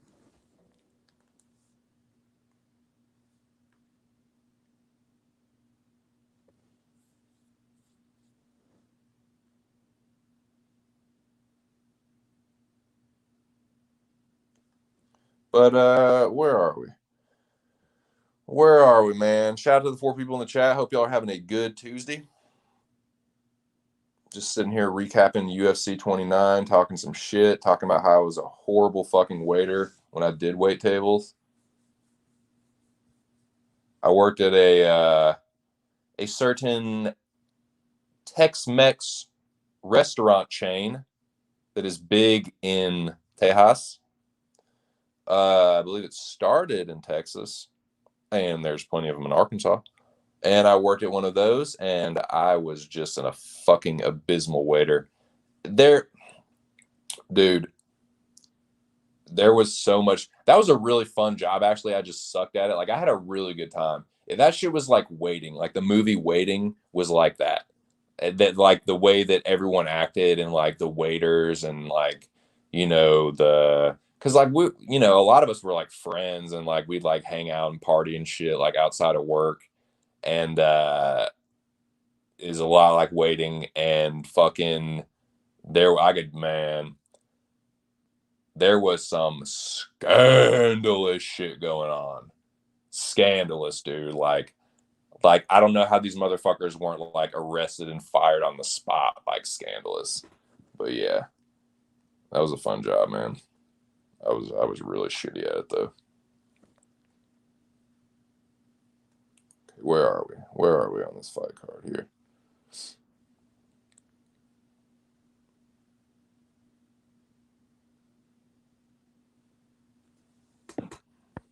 Nice, dude. Dude, there was this ticket floating scandal. Dude, it was really it was slick, but at the same time, it wasn't at all. Like, it was only slick because the managers were just like so inept and like just not paying attention at all. But like, as soon as they started like paying just a little bit of attention, it just like blew the lid off this whole fucking like. It was this fucking like little scheme that the waiters had going on, this like ticket floating scheme, and yeah, the one of them got caught, and then like they brought someone in to audit it, and it was like, oh, okay. But it was weird because like they didn't like fire him or anything, dude. It was like I guess it was because like it was the best waiters there were doing it, but yeah, it was so sneaky, dude, so sneaky. It was a thing where they like you could only do it if people were wanted split checks. So someone would keep one ticket open all day, right? And whenever someone would want their ticket split, you can only do it when someone would split their ticket, and you can only do it when someone was paying cash.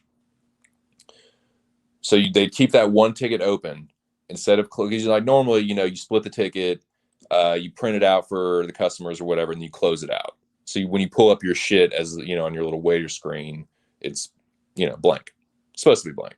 Well, these motherfuckers would keep one ticket open all day, and they would just add like whatever. Like a person would be like, okay, I want queso, and they'd be like, because you're supposed to just like move it over to the next ticket, close it out or whatever. But they would keep it. They would move it over, print the ticket for the other one, and then move it back and keep it on their one little like super ticket.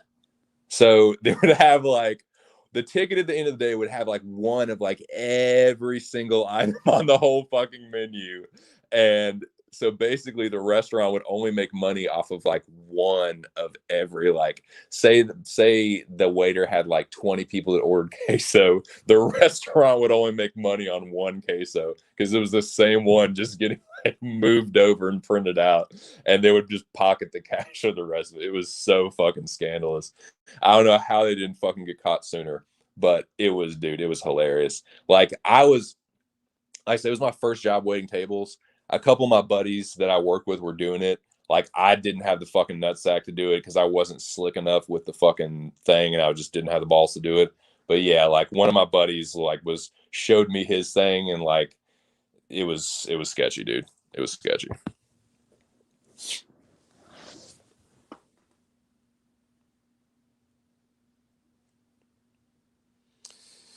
But yeah, so where are we? Oh man, here we are. Lima Matt Brown. Holy shit. Fucking Matt Brown. His name's not Matt Brown. His name is the fucking Lima Killer. His name is I fight the Lima brothers and beat the shit out of them and stop them both. Nice to meet you. What's your name? That's how he introduces himself.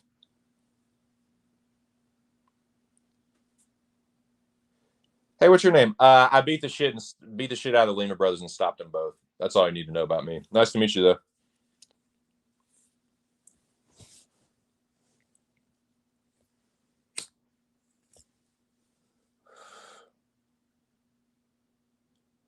Matt, I'll fuck a Lima brother up, Brown. Man, I got it, dude. I did not mind eating the crow here. I gotta tell you that though. I did not mind eating crow here, dude. I picked Lima. I thought he would actually chin Matt Brown. I thought Matt Brown was done. Oh man, he's just this chinny 40-year-old. What the fuck is he still doing here? Here we go again. Another guy that just can't fucking let it go. Damn. Well, yeah, here's me on Tuesday looking fucking stupid. Matt Brown feeding me crow. But this was such an awesome knockout. Such easily knockout of the night. He better have gotten the fucking 50K for that. He better have fucking gotten the bonus for that.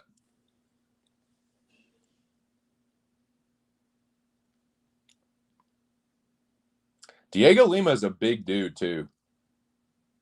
Diego Lima is a fucking big dude.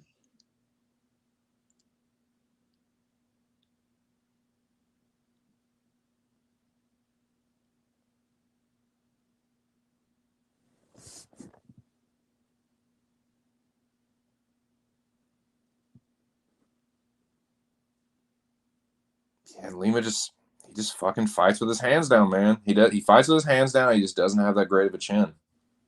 And Matt Brown fucking cracks. Like, if you think about it too, like Matt Brown, he's only been knocked out 3 times.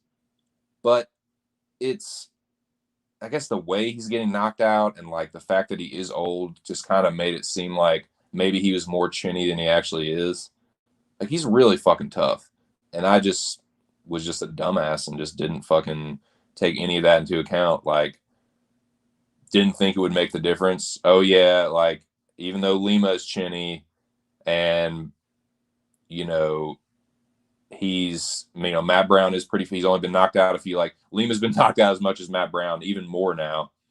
But yeah, didn't take that into account. And here I am, looking dumb, eating crow, choking on fucking immortal Matt Brown crow. Let's fucking go.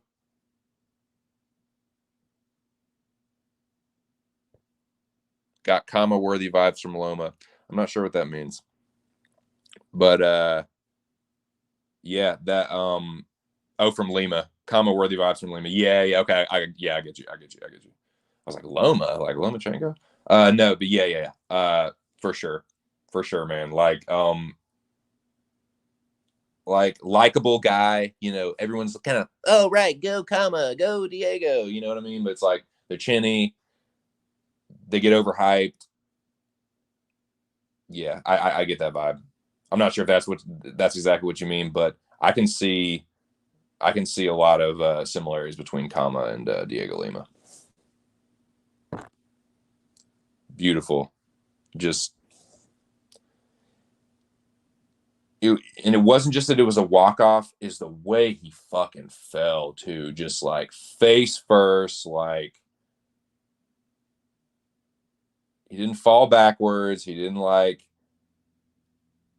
get hit and cover up. It was just like face first, stretched out, dude, just slumped him. The clean one hitter quitter walk off. Fucking beautiful, man. Did not mind eating crow here at all. Matt Brown has got some names on his resume, dude. Both the Lima brothers. He has a win over Wonder Boy.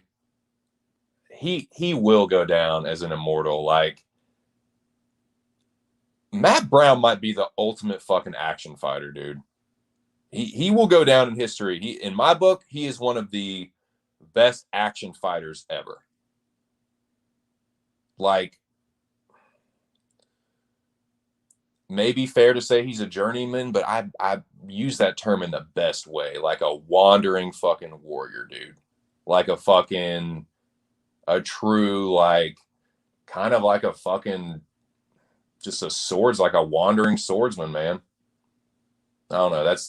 I'm not really describing it very well, but Matt Brown is, he will always be a fan favorite. And yeah, enjoy him while he's around, man. Won't be around that much longer. That is a good fight. He probably won't retire off that one, but that is a good fucking fight to retire on, dude. That would be the perfect fight to retire on. I'm 40. You thought I didn't have it anymore. Why don't I just slump Diego Lima for you real quick and just remind y'all that I still fucking got it and I'm out. 40 and I'm out. 40 and I just slumped Diego Lima. See ya. Shit was real. You know what I'm saying? That would be so fucking pimp. That would be so fucking gangster if Matt Brown retired like that. I always love to see that. Like a fighter that you like going out, even if they like hang around maybe a little bit too long, go out on a win. I always love to see that shit, man. He probably won't though. That's it'll probably give him that little surge, like, oh, I'm gonna get one more, and that, you can't hate on him for it. It's just it's only natural, I'm sure. Not that I would fucking know, but it's got to be just a natural like instinct, like the fighters that have to believe in themselves. They have to believe that they can win every time, or you just get fucked up. But man, that'd be a really really good one to go out on. True walk off, like, yep, 40 years old, still face planting motherfuckers with one punch. Go off, make money. Like he's definitely a guy that can like, he'll always be liked by fans. People will always know who the fuck he is. Any UFC fan, true UFC fan.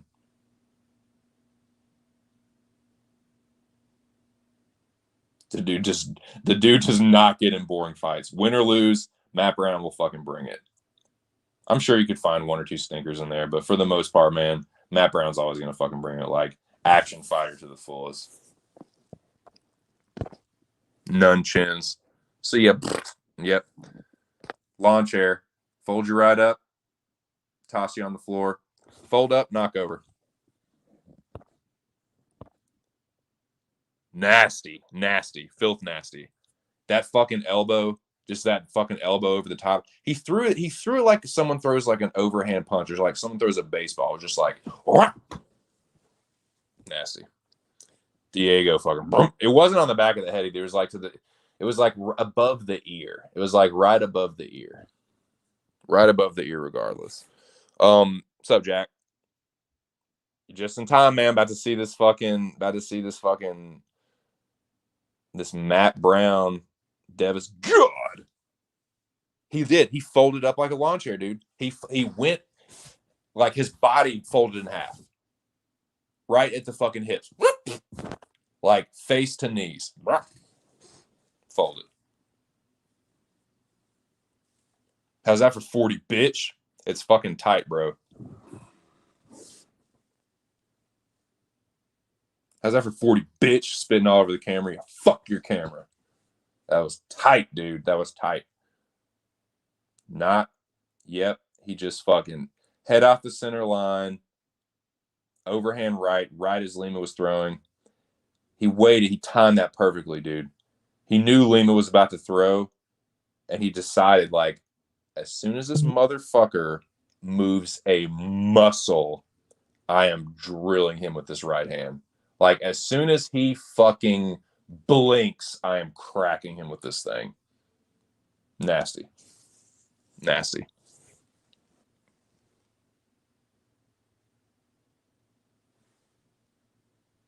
That was tight, dude. Most and least confident. That's a good question. That's a good question, Jackie boy. Brown hit him with the body shot right before he put him out. I think Lima was anticipating another body shot. Man, that's even better, dude. That's even better. Dude, I can't think of a better one right off the bat. That can only. The only other one that I can think would be up there is maybe Jiri's. Jiri KOing Dom. But the way that Lima fell, and considering like it was Matt Brown and most people like, well, I can't say most people. I can't speak for most people. I was counting him out. So that one is just like, but dude, and I saw that he knocked him out and I was like, oh my God, are you fucking kidding me? But then when I actually watched it, dude, when I saw how he knocked him out, I was like, God damn. Because like Jerry's like, yeah, Dom fell really bad, but it was like a slow fall. Dude, like Brown hit Lima and it just, like Noah said, just launch here, just like folded up. But yeah, those would be, yeah, I think the candidates for knockout of the year so far for me are, yeah, that one, Jiri and Dominic Reyes, Francis and Stipe, Usman and Masvidal, and probably dude, Rose and Wiley Zhang was nasty too. Rose chinning Wiley Zhang with that fucking high kick. That might have to be. Those are probably my nominees thus far, though. Someone will probably get bumped off of that list eventually, but those are my nominees. Matt Brown, Diego Lima, Jerry and Dom Reyes, Stipe and Ngannou, Usman and Francis. I mean, Usman and Masvidal, and Rose and Zhang.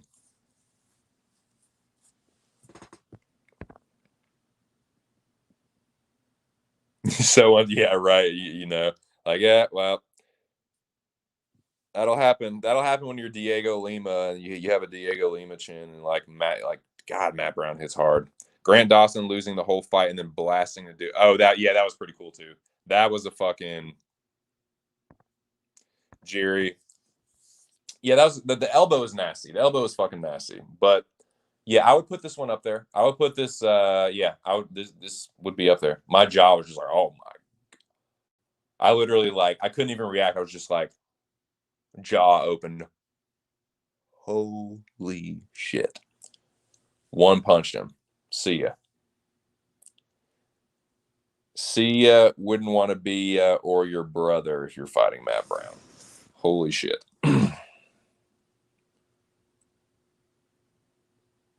Where did... Okay, here we go. Next fight. But yeah, shout out to Matt Brown, the Immortal. Showing once again why that's his name. His power is definitely immortal. His toughness is immortal. This crow I'm eating might be immortal. Immortal crow. Crow forever. Here we go. Turman versus Silva. I did watch this one, so I'm not gonna I'm gonna watch the knockout because whoa. I knew the dude had power. I picked Turman. I thought, and this is another one, man. I thought I was real fucking smart. I was feeling real fucking smart and real cocky and real I was feeling real fucking sure of myself. I was like, oh yeah, Turman, here we go. You know, get in the back. No, slipping off the back. Well, fuck, no. Oh god, it was just one of those. It's like, oh man, yeah, here we go. Oh no. Fuck, man. Here we go. I'm gonna watch this again. I'm gonna watch this knockout again because that kind of power. That was like Stipe Overeem, dude, where he just the torque that he was able to just generate from his upper body is crazy. That's just you're somehow generating power from your hips and your shoulders only. And that's insane. To just dirt McGirt him like that, dude. Black Widow looks tight. Just throw that out there. Black Widow looks fucking sick.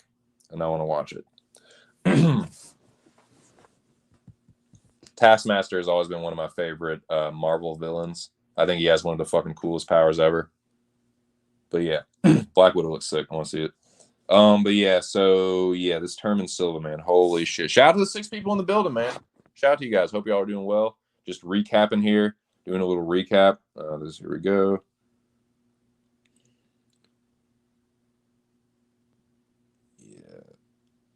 Yeah. See, I thought I was being fucking cute.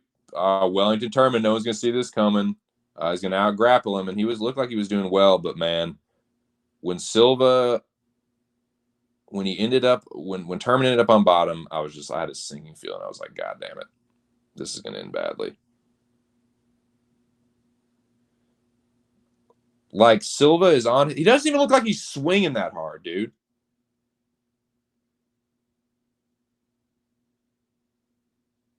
His left hooks, man. Long left hooks from his knees, dude. Doing a little shimmy, shake. A little fucking salsa shake or something. But yeah, dude, it was just he didn't even look like he was throwing him that hard, and it just put his lights out. Crazy, man.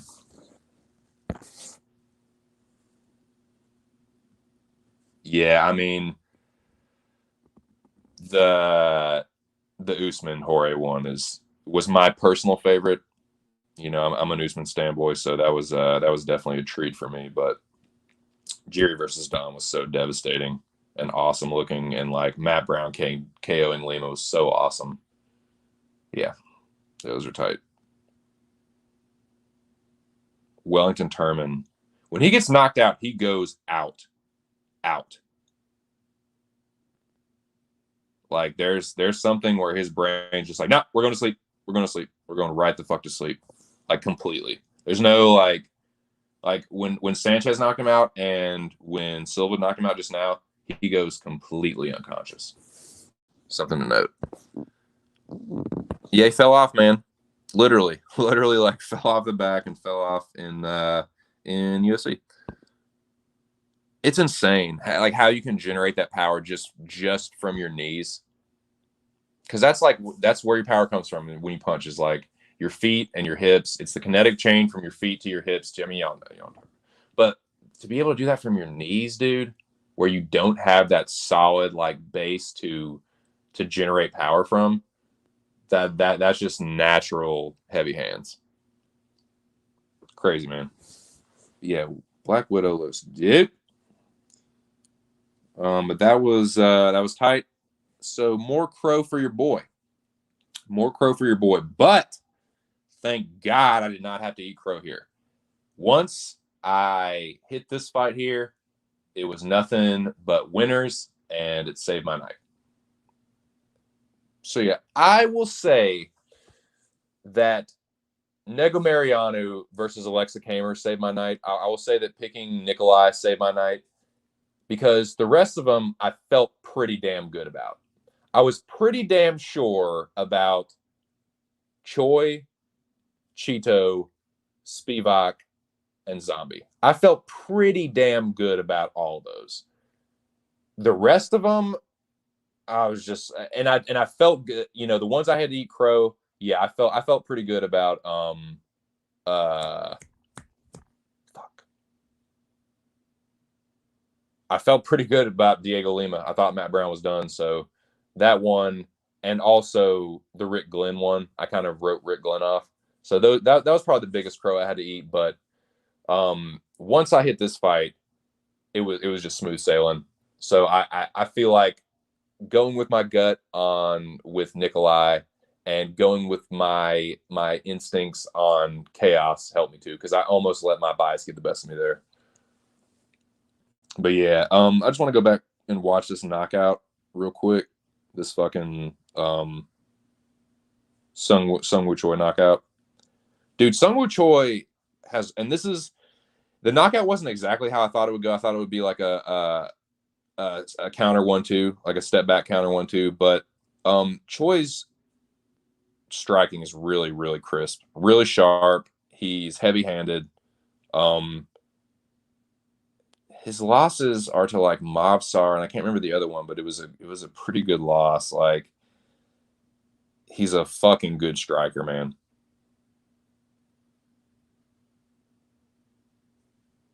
Yeah, right hand, left hook. The left hook was the one that put him down. Overhand right. The right missed. That is a nasty left hook because it's a long one. It was a long looping one that caught him on the very end. It wasn't like a Charles Oliveira hook. The Charles Oliveira hook like went through Chandler's chin. Through the classic like the hook goes through and then turns downward, right? All the way through. But he caught Erosa on the end of this one. So like he threw the hook and instead of like the very end of the hook caught him. It was nasty. Nasty knockout by Choi.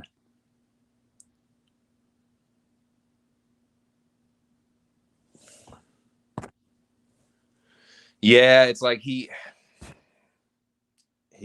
a fucking juiced up grappler, man. unfortunately. Like he looked like he was getting better with the striking, but he just that IQ, man, that fight IQ is just not there. It's not there for him. And it's sad to see, like, and he might not be totally done, but because like look at someone, and I'm not comparing their talent or potential or anything, but look at somebody like Aaron Pico.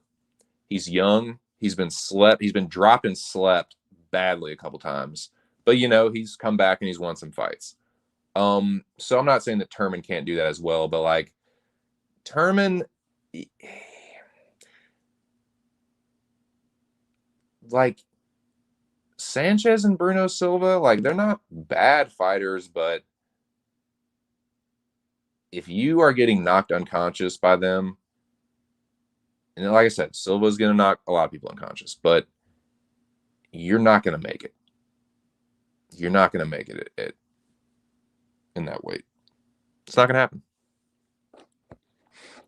Yeah, that's unfortunate too, because like he does have that dog, and he does like have a really good pressure style. Like Julian Erosa is a really good swarmer. Like he has good counter punching. Like he's good at drawing out his opponent's attacks and then countering off of that. And he has really good, like, he's an entertaining fighter. Like he's always going to bring the fight. He's always going to go for it, but he's always going to be opening himself up to get countered, and he doesn't have the chin for it. So yeah, he could be, but unfortunately, like, yeah, because like he slipped the right hand, but he slipped it right into the. I mean, Choi was anticipating that. Like he basically like that must have been a read that Choi saw. Choi saw that he must have been just like rocking back from the right hand, and it was like, oh, if I put a long left, because it was like Choi, like, yeah, it was like he anticipated it. It was brilliant, brilliant knockout. Yeah, that was.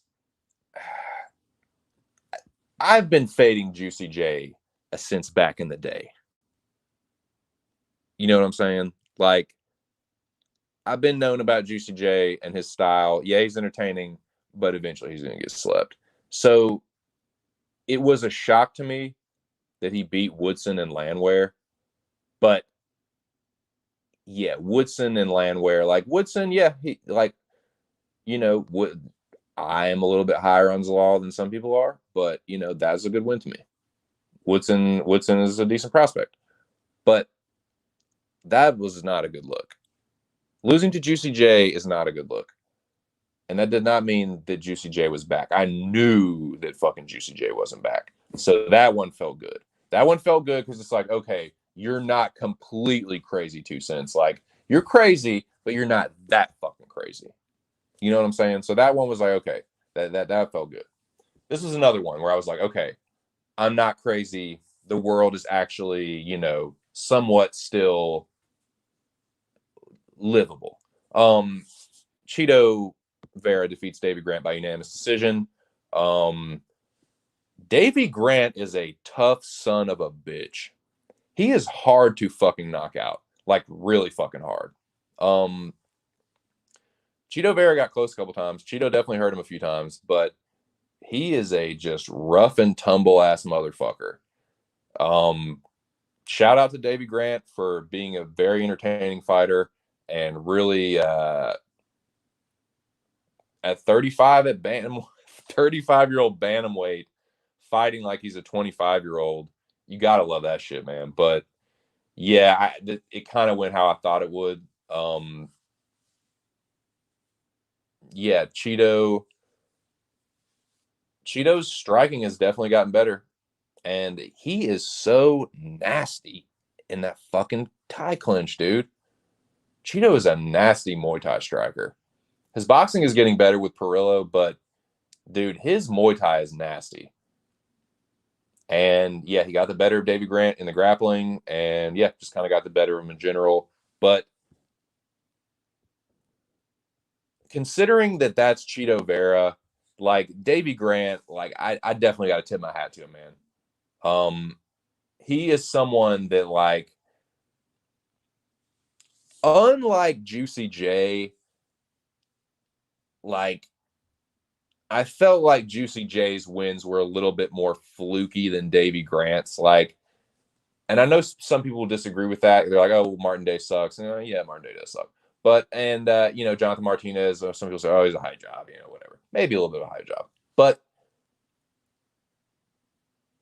I was impressed and shocked by the way that Davy Grant was able to beat them.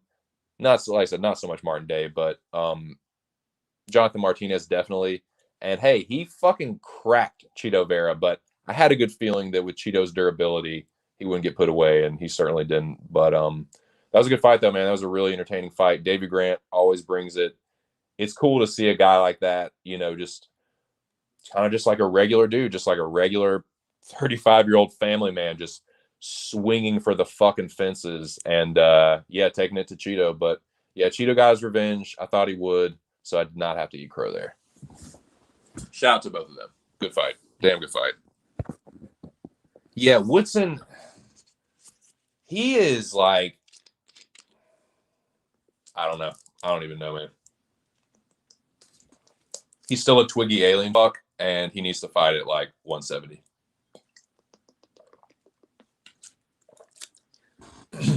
He would still like, it's just something I don't like about that man. It's like, what? I don't know. It's like, why do you feel like you need to be that much bigger than these featherweights? Because he is, man. He's just like, he's not a 145-pound man. It doesn't, you look like a fucking alien. You look like an alien Nosferatu at that weight class. Like, that's, no. It's weird. But because I think he would be legit. I think he would be legit at 155. I think he would be legit at 170. Yeah, I don't know. I think he'd be able to. I don't think he. I don't know. I don't know. I don't know what to say. Most people he lost on his recent run are solid. Yeah. He gets murdered. Yeah. Yeah, those fucking like up elbows. Cheeto's nasty in the clinch. Snowballed. Sean Trevor Woodson. He does.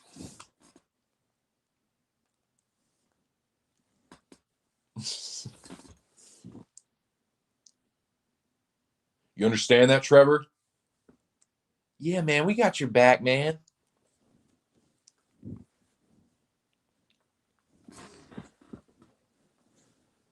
With translucent skin stretched over an alien frame.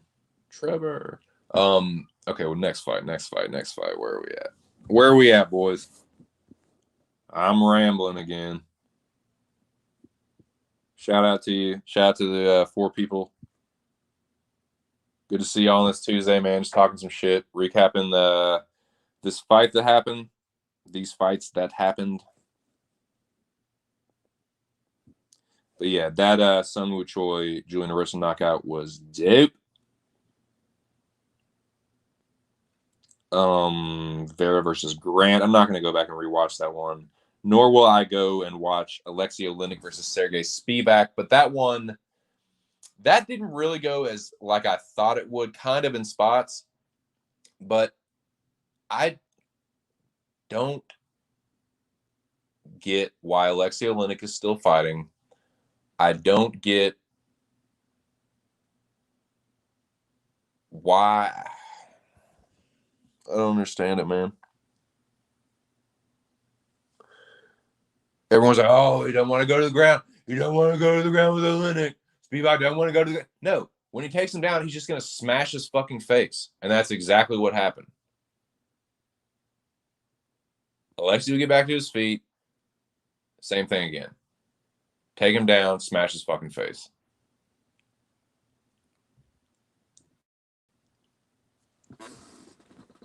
Just, I'm over, man. I'm over it. I'm over these old fucking dudes. These 40-something-year-old dudes. And it's like, here comes Matt Brown. Proving me wrong. But it's like, that's what's going to do it, man. That's what pisses me off is because, like, yeah, It's awesome. Super happy for Matt Brown, but that is the exception. The rule is, and this is true for most of them, is that Father Time is undefeated. He will eventually take all of us, including Matt Brown. But yeah, man, like, if you can't beat Sergey Spivak, you're never, ever, ever, ever, ever, ever, ever going to win a title. Ever. Fucking ever. You're there as a fucking human sack to get fucking beat on and to collect a check. And for people to say, oh, there's just one left in him. Oh, you know, Alexei, you rattle off his fucking, he has 175,000 wins. You know, he's been fighting since 1972. And it's like, dude, he's an old fucking man that if he gets punched by anyone that is like even close to the top 10, he is going down like a sack of potatoes, dude. Like, what? They keep trotting that old motherfucker out there, and I'm sick of it. I'm sick of seeing his old fucking face. I'm sick of seeing watching Alexei Oleinik get beaten, and for people to like say, "Oh, look how good he looks on the scales. Look how good he like." You know, if Alexei gets anybody down, you know, get him to the Ezekiel dirt. Nope. He just gets his fucking ass knocked out, or he gets dominated by Sergey Spivak. But just a shocking number of people still think that Alexei Oleinik has it. And I just don't understand it at all. I don't understand it at all.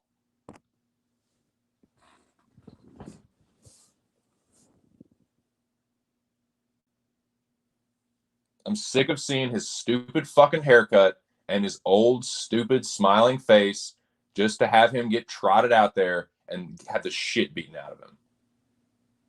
It's just like, it really, really annoys me. He gets all these fucking spots that he doesn't deserve, and he just gets shellacked. And he's 40-something years old. Stop it! I feel like kindergarten cop. Stop it! Stop trotting this motherfucker. You need to trot him out to pasture. That's where you need to trot him. You need to stop trotting him into the octagon. You need to walk that motherfucker out behind the woodshed and put one in the back of his fucking head. Not literally, but just like, give him the pink slip, dude. Move these motherfuckers along. Now, your boy can call a fucking Dan Ige fight. Your boy 2 cents, and I got to do a little fucking flex on this one, man. I got to do a little boasting, a little fucking bragging. Your boy can see the future with Dan Ige. I have correctly predicted the outcome, the winner rather, and pretty much the outcome of every Dan Ige fight, including Edson Barboza.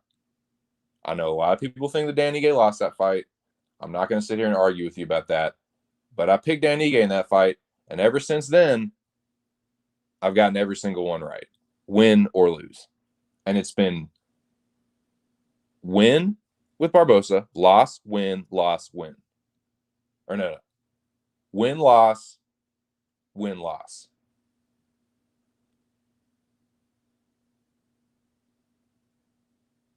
So, yeah. I don't see why people struggle so much to pick Dan Ige fights. It's really clear to see that he can only beat a certain level. I don't see why people don't get that by now. Like, Dan Ige is not a bad fighter, but he is not going to ever get past the top 5. When will people understand that? Dan Ige has hit his ceiling like 3 fucking times already, and people still think it's just like, oh, this rah-rah, you know. Is it a little guy thing? is it a little guy thing? I don't know anything about being a little guy. I've never been a little guy. So I don't know the little guy's like mentality. Is it like rooting for the fucking little buddy? Because I get this little buddy mentality. I get this little buddy vibe from Dan Ige and the people that fucking root for him. I feel like it's just rooting for little buddy every single time. Like, nah, little buddy ain't gonna beat no Korean Zombie. Little buddy ain't gonna beat Calvin Kattar. Little buddy ain't gonna fucking touch Max Holloway or Volkanovski or anybody that's at the top. Yeah, little buddy can win some fights, but he can only do so much. Maybe that's what it is. Maybe that's what it is, rooting for the little guy. But nah, this was very easy to predict. As was the fight before that, as was the fight before that, as was the fight before that. I don't get it, man. I don't get it.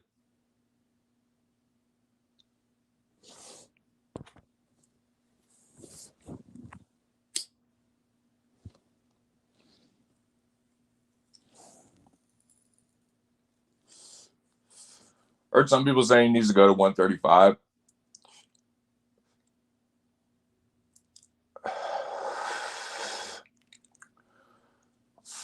That's just people like, no, dude. No. He's not a fucking undersized featherweight. He's an average size featherweight. He is like what an average featherweight looks like. Chan is not a huge featherweight, but he's a bigger featherweight. Like Dan Ige is not incredibly undersized at that weight class. He's just, he would be big at 135. He'd be a big 135er.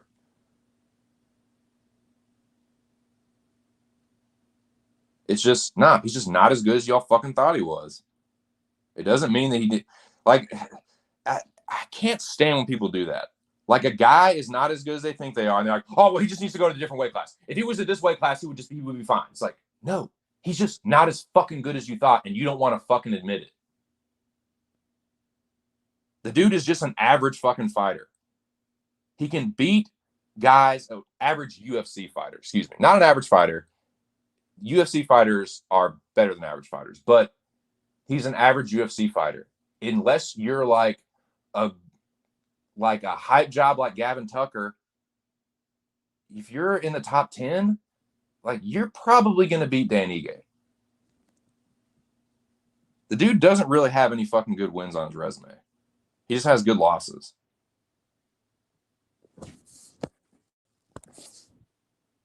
That I couldn't get that. I didn't understand that. Like, maybe Ortega haters just like I don't get that, man. Like, Ortega is nasty. Ortega is like Ortega is gonna give Volkanovski a tough fight. Whether he's gonna win or not, I don't know. But Ortega is an elite featherweight. And yeah, like, Max beat the shit out of Ortega. It's Max. Max, former heavyweight champion, knocked out the fucking who people consider one of the greatest featherweight fighters ever twice. Volkanovski couldn't knock Aldo out. And then he went tooth and nail with Volkanovski twice. Second time, he beat him. Dropped him twice. So that you can't measure whether you're shitty or not based on losing to Max and Ortega.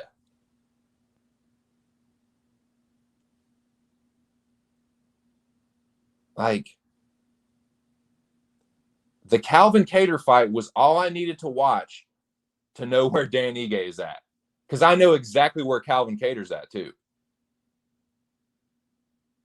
Calvin Kattar's another guy where it's like, yeah, pretty easy to predict those fights.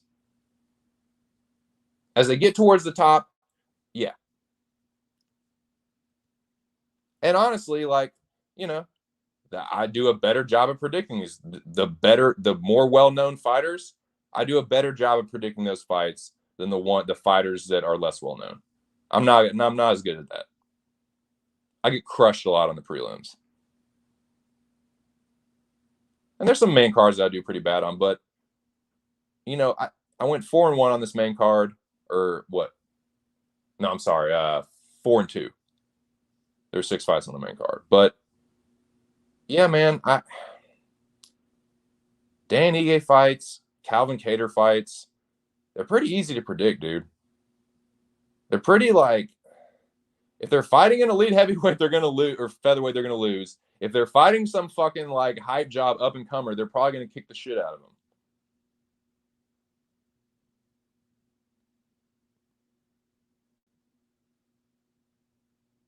Yeah, people really wrote off the Zombie and really overhyped Dan Ige.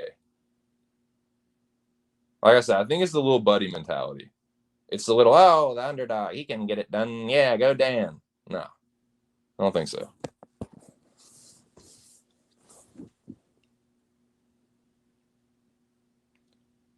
Y'all must have done forgot about the Korean Zombie. No, I know there were plenty of people on the Zombie. This was really, I was really surprised that like, I'm surprised that more people weren't on the Zombie, but yeah, like Brady was on the Zombie, like a bunch of people were, dude. Shout out to DFS by the numbers, Brady.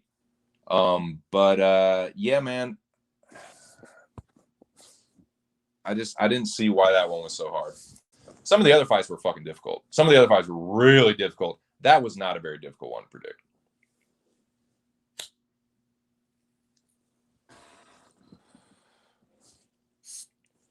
Now, let us now, there are 5 people in the building, shout out to y'all. Let us now look forward. Look to the future. We have the power to see into the future. Centuries into the future. Let us look ahead now to UFC Fight Night 190, aka UFC Fight Night Ciryl Gane versus Alexander Volkov. That's a dope fight, by the way. That's a really fucking good fight. Heavyweight is not that bad. Heavyweight and light heavyweight are pretty fucking good, and a lot of people just don't want to admit it. Heavyweight and light heavyweight are more exciting and more competitive and better than some other divisions that low-key people really don't want to admit. Like light heavyweight is like low-key better than middleweight. Like middleweight sucks right now. Welterweight, other than the top 5, it kind of sucks. Nobody wants to fight each other at welterweight. And lightweight is like, lightweight's still pretty good, but I would say featherweight and bantamweight are like the hot shit. Flyweight's okay, but flyweight's just not as deep. Flyweight's getting better, but nah, man. Nah, like heavyweight and light heavyweight are I think they're both kind of low key better than middleweight. I give more of a fuck about light heavyweight and heavyweight title eliminators and shit like that than I do about middleweight ones. Was anybody really fucking pumped up for like Vettori and Adesanya? For real, I wasn't. Look too much into career trajectory. Currently taping Tractor Braziers' opponent. Yeah, so that's yeah. Let me pull this up. Shout out to the 5 people in the building. I hope it's a good Tuesday for y'all, man. Talking about UFC Fight Night 190, just kind of previewing that a little bit. I have done some tape on this. Jenks right here. UFC schedule. Oh, right here. Yeah, man. There are a couple ones that are going to be tough, and there are some that are just don't even have to think about them for a second. Don't even have to think about them for a second. But there's a couple where it's like, oh, no. Let's talk about it.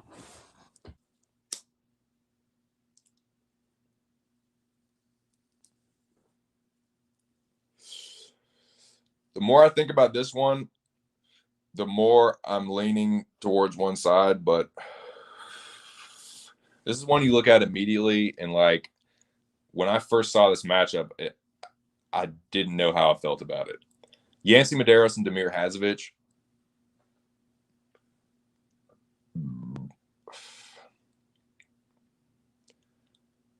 I think that Yancy Medeiros is more of a dog, but he's not as durable. And Hadzovic is a good striker. And he's better with his defense.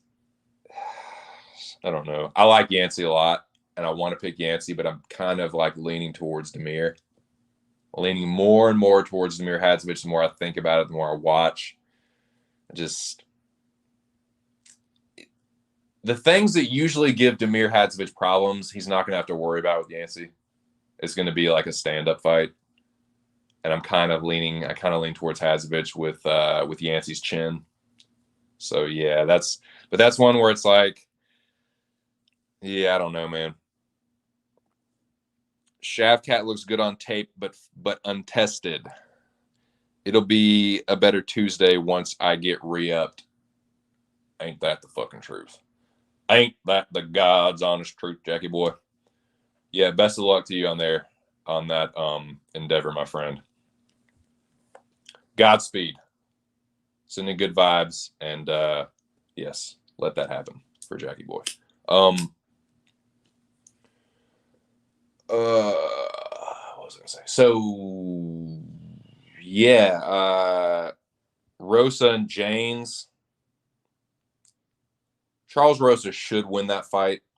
He should win that fight. James is always live, but he is truly a one-round fighter, dude. He can turn a lot of people's lights out in that first round, but after that, especially if you're a grappler, you can get the better Justin James. I like Charles Rosa to win a decision, to out-grapple James, maybe even submit him late or get a TKO late if James will gas, but if he doesn't knock Rosa out. Rosa is not like super, super chinny, but he's not the most durable man that's ever lived. So I wouldn't be totally shocked if James clipped him. But I'm going to say that Charles Rosa avoids that and gets the better of 2 and 3. Might even win all 3 rounds, but I think I'm going to go with Rosa on that one.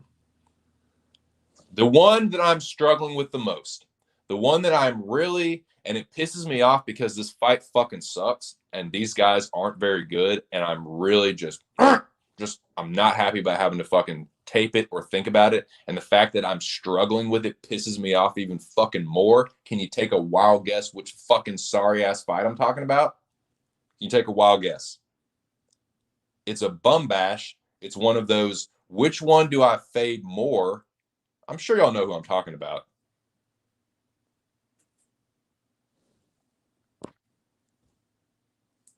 See if y'all can guess who I'm talking about. Which fight? It's on the prelims.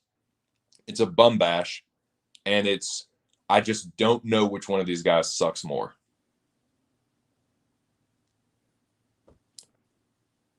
Ding, ding, ding, ding, ding. We got a winner. What do I got from Johnny? Yep, that's the one. Why is this fight in existence?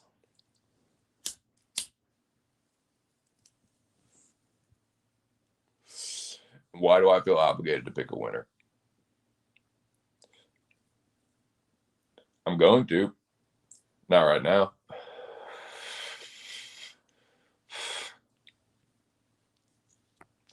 On paper,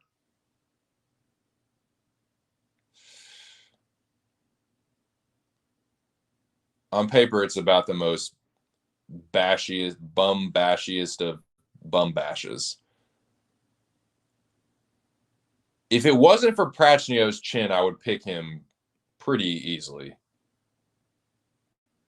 He's a better overall striker than Ike Villanueva, but I don't trust Marson's chin.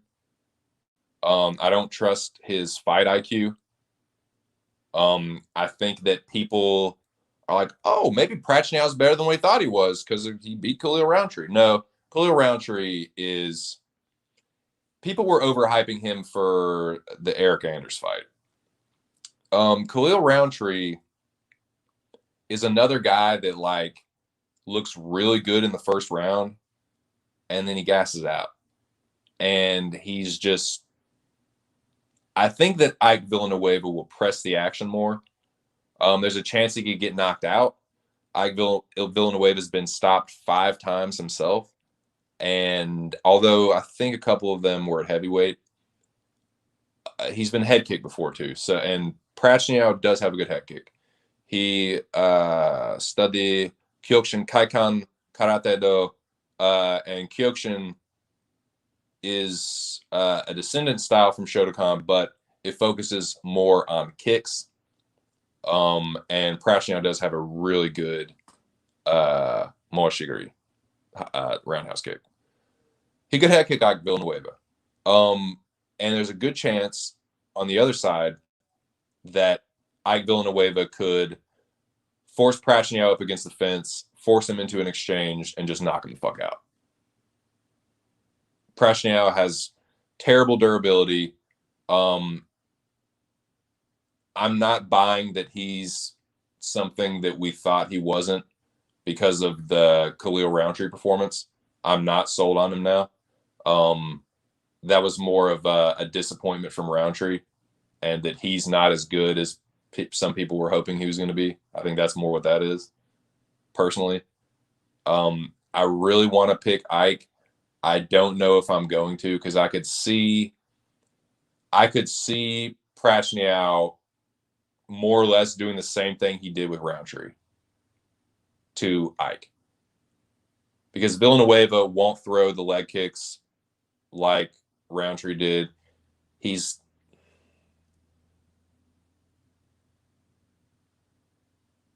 I think he'll be more active though. So I'm thinking about picking Ike, but it's really hard to do on paper, man. Like, Ike Villanueva has lost to some really not good fighters by KO. And Martian, offensively, he really isn't that bad. He does throw a lot of volume, and he does have some power. He's got some knockouts. He hurt Khalil Roundtree a couple times in that fight too, but his chin makes it a fucking coin flip, dude. Any one of those big shots that Ike lands could fucking knock him out. So it's just like, I don't fucking know, dude. And Ike's tough. For as many times he's been knocked out, I think he's tougher than Prachnio. Whatever, Neo. Whatever. It's a 50-50 to me. Yeah, I mean, Khalil, he did. He let that fight. I just watched that fight last night. And dude, like, there were times, like, Khalil, you can win this fucking round. You can win this round. You're hurting this guy. Like, throw your fucking jab more and put the left. He was just wanting to throw that single counter left cross, and he just wanted to turn Prachnio's lights out with one punch. It's like, he's obviously just waiting for that one, and that's all he has to worry about. So Roundtree has terrible fight IQ and terrible cardio. Ike Villanueva, I think, has more dog in him, and I think he has more, like,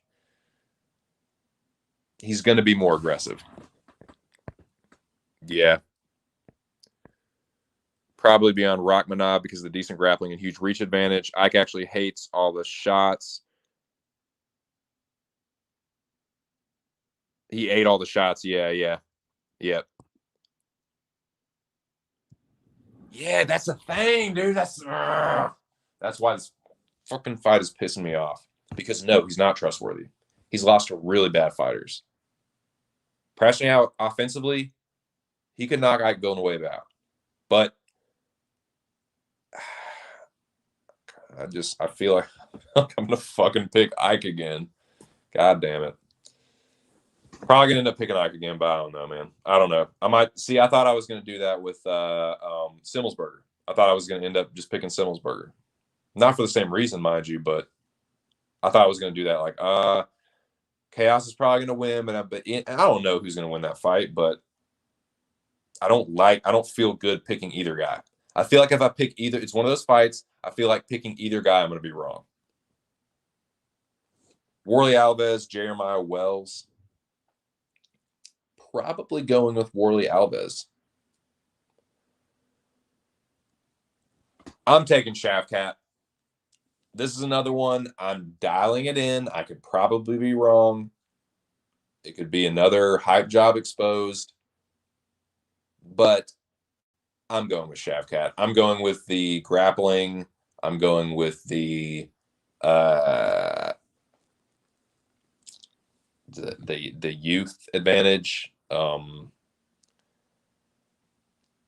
The significant size advantage. Yeah. It's going to be Shavkat Lockmanov for your boy. Locking that one in. Kennedy and Danilo is a tough one on paper, but I'm going with Kennedy. I think I'm going to pick Kennedy in that one, boys. Ooh. Interesting Snapchat there. Interesting. Definitely have to check that one out. Might be some goodness in store for your boy. I'm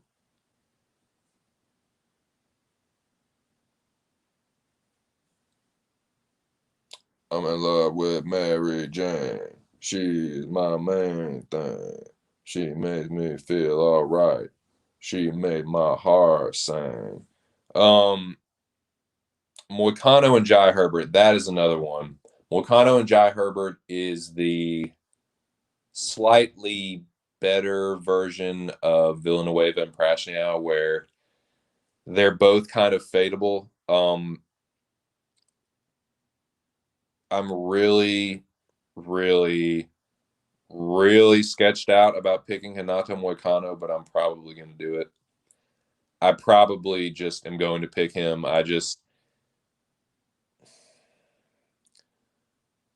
He's getting knocked out bad, but he's getting knocked out bad by like Fiziev and Aldo and Zombie.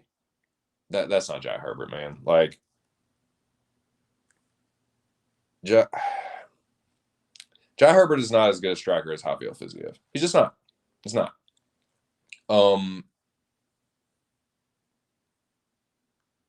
I don't think that he's going to chin Hanato Moicano. Could be wrong, but Jai Herbert to me is barely UFC caliber. If he just slumps Moicano, yeah, sure. But I think Moicano's the better fighter. I know he's a better grappler. If he gets Herbert down, he's gonna fucking sub him.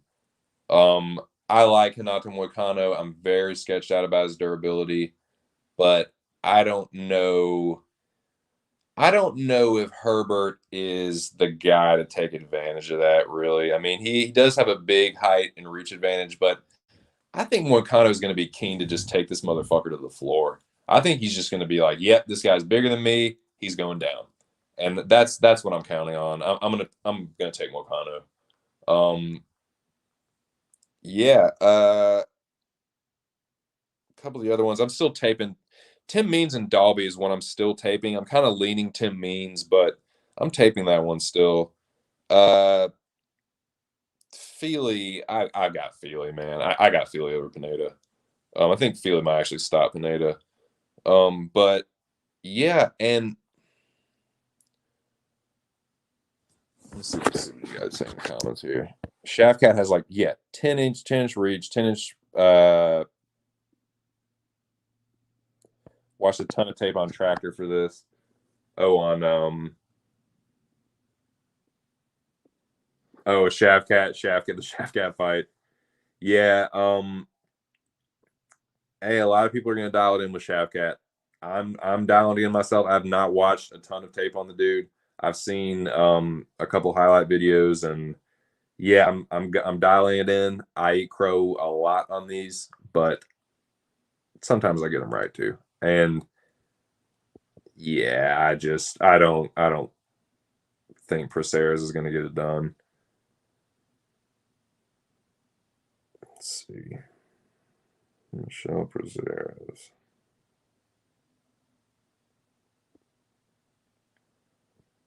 I mean,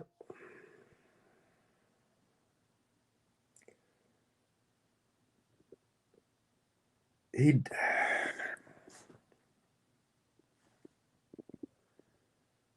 The Burns win is good. Josh Berkman, Maz Brunell, Desmond Green, Zach Cummings, Fabinski. Like Fabinski, I don't know, man. I don't know.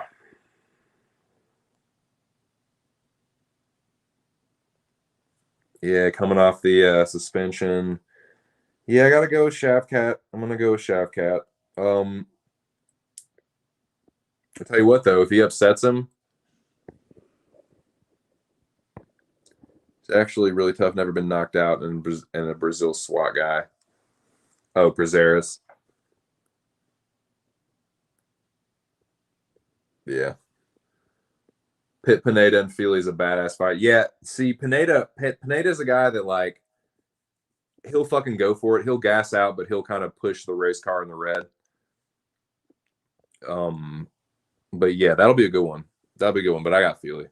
I think Feely will get it done. I think Feely will actually like Pineda. I think Feely will get the better of the wrestling. Actually, like Pineda will be playing the jujitsu game a little bit too much, and Feely would just kind of out wrestle him. That's kind of how I see that one going. But I don't know. I don't know, man. They're not like.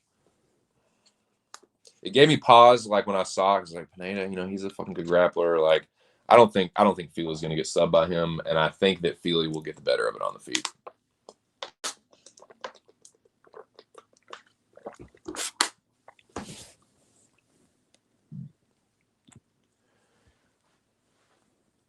Barcelos and Valiev. I think that Timur Valiev, whatever, is a pretty darn good fighter. Like,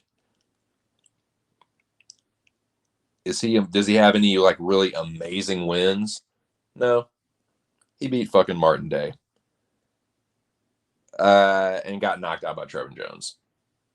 You know what I mean? So yeah, I'm going with Raoni Barcelos. I'm going with Raoni here, but would it shock me if Valiev won? No, I'm not. I'm not. After I was gonna say after watching that Lima KO, I was gonna say nothing shocks me, but that's not true because I was definitely shocked by that. So yeah, it wouldn't shock me though. I mean, the Gutierrez win is good. Trevin Jones really isn't a bad fighter. He's actually a pretty decent prospect, but you get knocked out by Trevin Jones, and then you beat Martin Day by decision. Like, no, what? How much can you take from that?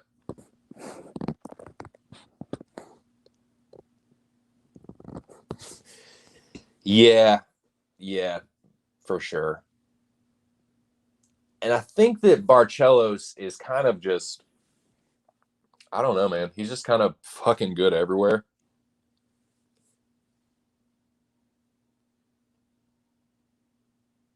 He's kind of just fucking good everywhere. Like, I wouldn't be surprised if Barcelos knocked him out. I wouldn't be surprised if he subbed him. I wouldn't like none of that would surprise me. He doesn't have any like how he doesn't have like incredible wins himself. Like he has a win over Gutierrez. Like, I mean, Said Nurmagomedov, that's a pretty good win. Khalid Taha's not bad, but but still, I like what I've seen from Barcelos more than Timur. So I'm gonna go with Raoni there. Um, Gane and Volkov. Let's talk about. I'm picking Tanner Boser over OSP. Like OSP looked like fucking shit against Ben Rothwell in that heavyweight fight. I think OSP is kind of done, man. I think he's kind of done. I think Boser is going to be able to stay on the outside and just kind of pick apart OSP. OSP, like, unless he, nah, I got Tanner Boser there. But this main event, boys, let's talk about this main event. Let's talk about it.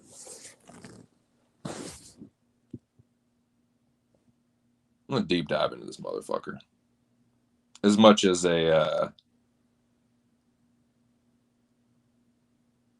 as much as a person like me can do. Because that's where the real action's at, isn't it, boys? That fucking main event.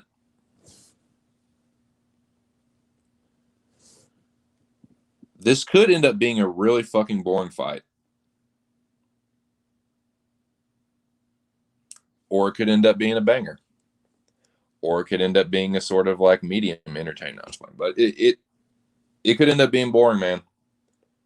It could end up looking a little bit like Ciryl Gane and Rosenstrike. Or it could be competitive. It could be very competitive. Tail the tape real quick. They're pretty much the same age. Volkov is slightly older. I don't know where people think that like Volkov is just going to be so much bigger than Ciryl Gane.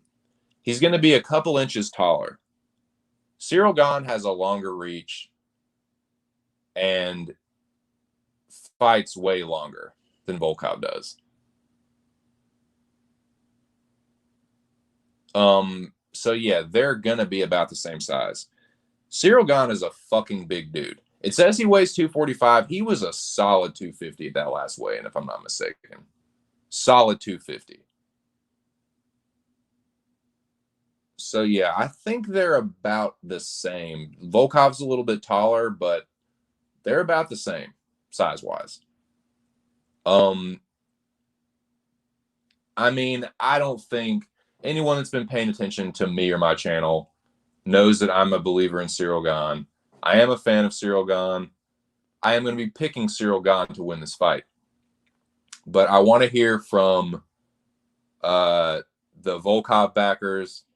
I want to hear from the homies that are taking Volkov. What do you like about Volkov in this fight?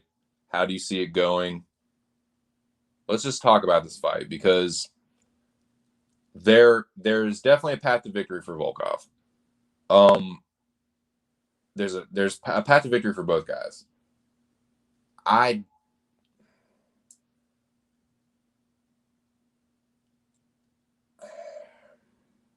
can see Volkov winning a decision, but I think Ciryl Gane winning a decision is more likely if anyone's going to win a decision. Knockout, about equal, maybe a little bit more likely for Volkov, maybe. If anyone's getting submitted, it's going to be Volkov. I could be eating crow there, like watch Volkov fucking submit him, but no, I know Volkov is not really like, I think he has like a brown belt or something, but Ciryl Gane is a fucking good grappler. I don't know, man. I think that I don't know. That's a tough one. I think that Gane is the better grappler, though. I think he's a better overall, like more well-rounded fighter. I think that Volkov is probably a little bit better of a striker. He's more.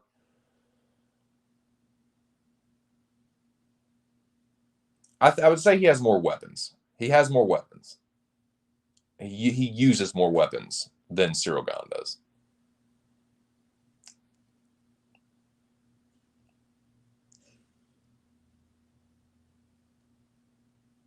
You look at the resumes. Looking at the resumes is interesting on this one. I actually hate Timur Value. Can't stand him. It's a good card overall. Yeah, 8 fights to north of 40 is worrisome. So, yeah, that's right. Right. And that's a lot of people are noticing that. It's definitely got me worried a little bit. Volkov has a huge experience advantage. Excuse me. This is my counter argument though, and it's not a very strong one, but it's worth I think it's worth noting. And I think this is where this fight will be different and why I don't think that Volkov is going to knock Ciryl Gane out.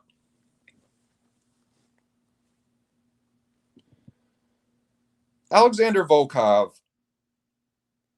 has won most of his UFC fights by knockout. Right now, he had a lot of experience before the UFC. He fought in Bellator. He had like 7 or 8 fights in Bellator. And he fought for a while before that, too. He fought in M1, he fought in Bellator, and then the UFC. So, yeah, he has a lot more experience than Ciryl Gane does.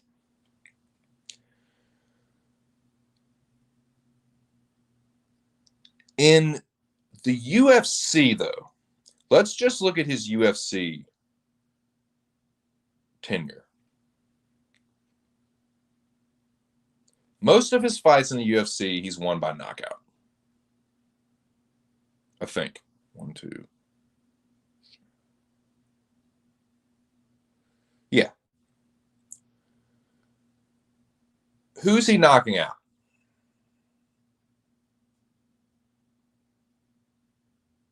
Stefan Struve, Fabricio, Harris, and Overeem.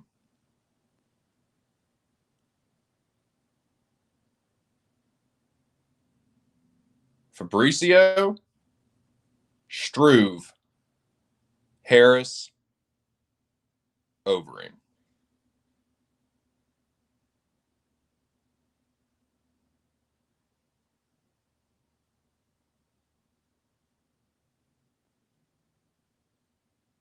Ciryl Gane ain't none of those guys. Ciryl Gane's more agile than all those guys. Ciryl Gane's a whole fucking hell of a lot fresher than all those guys. He's more athletic. He's more agile.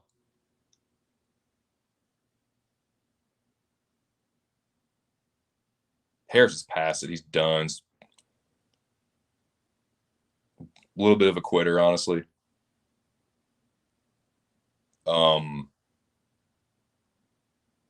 Alistair, chinny as fuck. Fabricio, kind of chinny too. Struve, same. That's not Gane, man. He's not going to do that shit to Gane. Now, yeah, if you want to, you can go to the other side and say, okay, well, who has Gane beaten? He hadn't beat really, he beat an old. I'm hearing that a lot. Oh, he beat an old JDS. So, and that's I don't get that shit, man. You're shitting on Gane for knocking out old JDS, but you're big upping Volkov for knocking out fucking dude. JDS. Say what you want about JDS, but JDS knocked out fucking Derek Lewis. You remember Derek Lewis, the dude that slept Volkov? And I know, he was beating his ass the whole fight. Did he knock him out? No, he sure didn't. He didn't knock out Derek Lewis. Derek Lewis knocked him the fuck out. Derek Lewis is one punch trash. Fucking knocked his ass out. JDS knocked out Derek Lewis. Ciryl Gane knocked out JDS. You can't shit on the JDS win and big up Volkov for beating guys like Overeem. Walt Harris almost beat Overeem. Walt Harris, he ain't that good, dude. What do you think? What do you think Ciryl Gane would do to fucking Walt Harris? Are you kidding me? You know what I'm saying? This is a close fight, dude. People are, oh, look at all this experience Volkov has. Look at all these people he's knocked out. He's knocking out old-ass Overeem, old-ass Walt Harris, old-ass Fabricio Verdum, chinny-ass Stefan Struve. Oh, my God. This guy is the future of the division. Give me a fucking break, dude. Give me a fucking break. This is a close fight, man. This is a really close fight. The people that are, so confident on Volkov, I don't get it, man. I think it's very competitive. I can see either guy winning.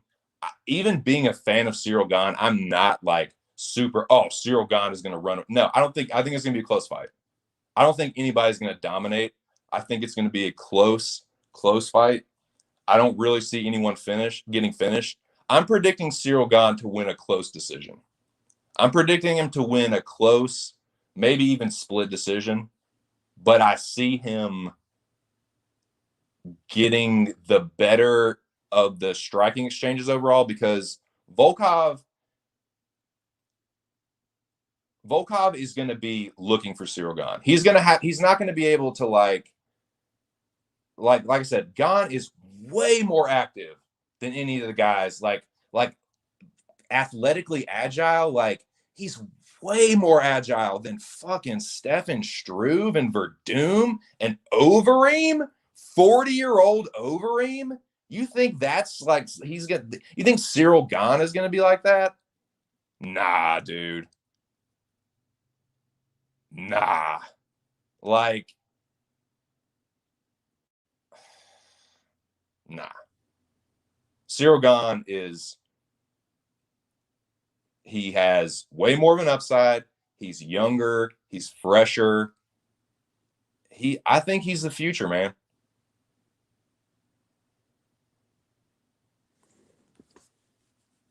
But we'll see. I think it's close though. Like, I think Gane is going to win a decision. I think that Volkov, like, he needs a fucking sack of shit in front of him to win. He needs a guy that's going to stand there and let him fucking beat on him. Like a Walt Harris. Like he was doing to Derek Lewis before he got knocked the fuck out. But all these people are just like beating Alexander Volkov's dick off this fucking week, dude. I don't get it, man. People are sleeping on Cyril Gane, dude. People are like, oh, he had a boring fight with Rosenstrike. But we'll go. The same people bitching about Cyril Gane having a fucking boring fight with Rosenstrike are the same motherfuckers that were sucking Augusto Sakai's dick off and saying, oh, he's going to do this and that. And then Rosenstrike slipped his fucking ass in a round. They're the same motherfuckers, the same ones fucking shitting all over Cyril Gane's performance against Rosenstrike are the same motherfuckers that said Augusto Sakai was going to beat him. I guarantee you. I fucking will. Oh, dude, I promise you they're the same ones. The same motherfuckers.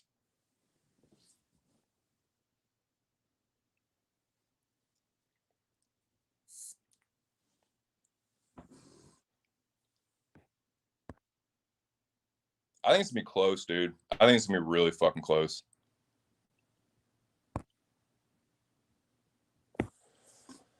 Stack it on DK. Yeah, I don't see anybody getting finished in that fight though, dude. I really don't, man. I feel pretty damn good that Volkov isn't going to finish Gane. And I don't know if Gane is going to finish Volkov either. I don't know if that's going to happen. I just think it's going to be a decision. I think it's going to be a pretty competitive fight. And I like Gane. I like Gane's upside here. I think that Volkov is a little bit more shop worn. I think he's just been beating these guys that are way past it. You know, Tanner Boser isn't a world beater, but he's not past it. Neither is Rosenstrike. They're both competitive UFC fighters. Walt Harris is on the end of his fucking rope. Overeem's gone. Greg Hardy, trash. Fabricio, gone. Stefan Struve, gone. You know what I'm saying? Like, yeah, JDS is gone too, but nah, man. I like Gane's upside more. I like him in this fight more. Yeah. Yeah, and Volkov, like, he's just kind of a plod forward kind of guy. Like, he's just going to be, I think he's just going to be looking for Gane and getting countered all night, honestly. But who knows, man? If he can corner Gane and put the power on him, I don't know. Volkov's not a devastating power puncher, though.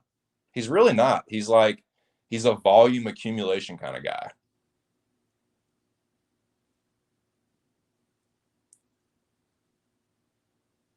So yeah. Yeah, that's kind of how I feel about this fight card. I think it's gonna be pretty good. I think it's gonna be pretty good, man. There's like some good matchups, but who knows? Sometimes it's kind of the opposite like that, right? Like a lot of people thought that this past fight card was going to be shitty. It was really exciting. There were a lot of good fights, sweet fucking knockouts. So who knows? Maybe this one looks a little better on paper and ends up being shittier. I hope it's good. It's definitely got some good matchups. But yeah, that's kind of how I feel about it.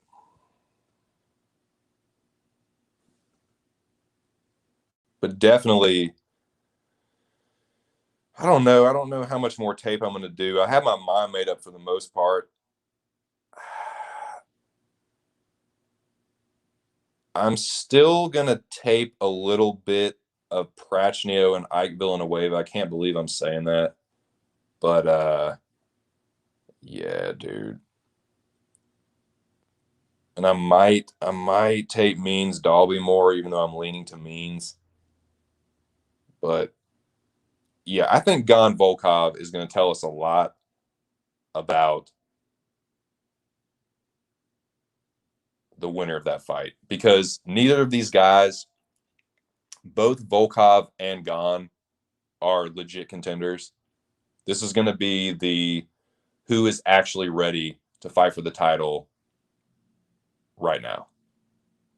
Like who is after one more fight, you're getting the title shot. Because like neither of them will get the title shot off of this win, but one more after that, yeah, they're the winner of this fight. Their next fight will be a title eliminator. You can bet your ass. You can bet your ass.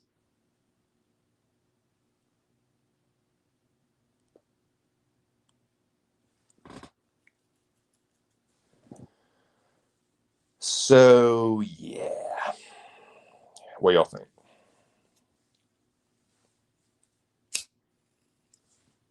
Which fight are y'all most looking forward to besides the main event? I'm assuming a lot of people are gonna be looking forward to that one, but besides the main event, man, is there any fight y'all are really, really pumped about?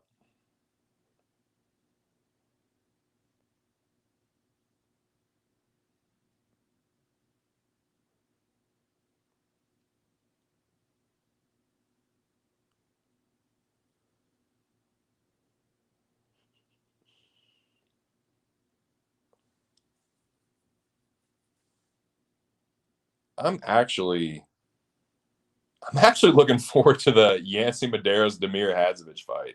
I think that'd actually be a good one, dude. And I'm also like, yeah, Fili Pineda will be good. Moicano Jai Herbert could be fun too. Moicano Jai Herbert could be a fun one. What's up, Jimmy? Cheers, bro. How you doing today? How you doing on this Tuesday? What do you think, Jimmy? Which fights are you looking forward to on this next card? The main event's pretty good. Fili Pineda will be a good fight.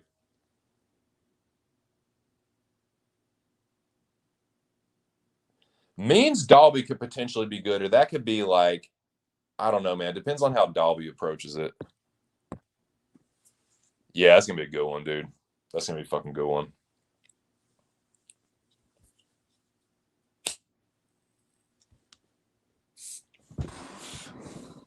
But yeah, I like that. I like that Cyril Gane Volkov fight, man. I think it's really good. It's really important for the division. The winner is going to be setting themselves up for a title eliminator. I don't think the winner gets a title shot, but they're going to put themselves in line to get one. Because let's talk about that. Let's talk about the top of the division for a second. So let me pull the rankings. Probably going to wrap this one up here in a few minutes, but I'll go for 3 hours at least. Let's look at that. Let's look at the rankings real quick, and then I'll get up out of here. So, like I said, heavyweight has been, to me, slowly getting better and better, more competitive, a little bit younger. You know, the guys now fighting for titles and even the champ, they're in their like early to mid 30s instead of late 30s, early 40s. So I actually like that. I like to see that. So here we go.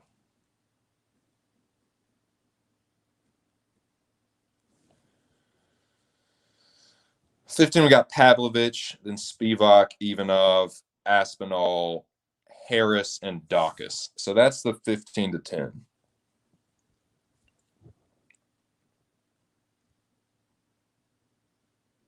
None of those guys have fights, by the way, besides Shamil.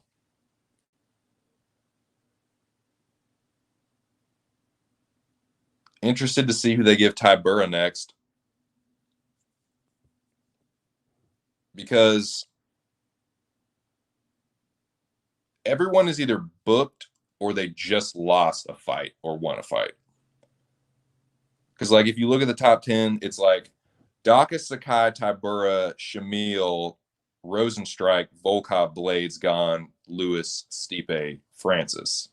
So Sakai just lost. Tybura beat Harris. And then they're either booked. Like Shamil's fighting Chris Dawkins. Rosenstrike's fighting Curtis Blades. That's a good fight.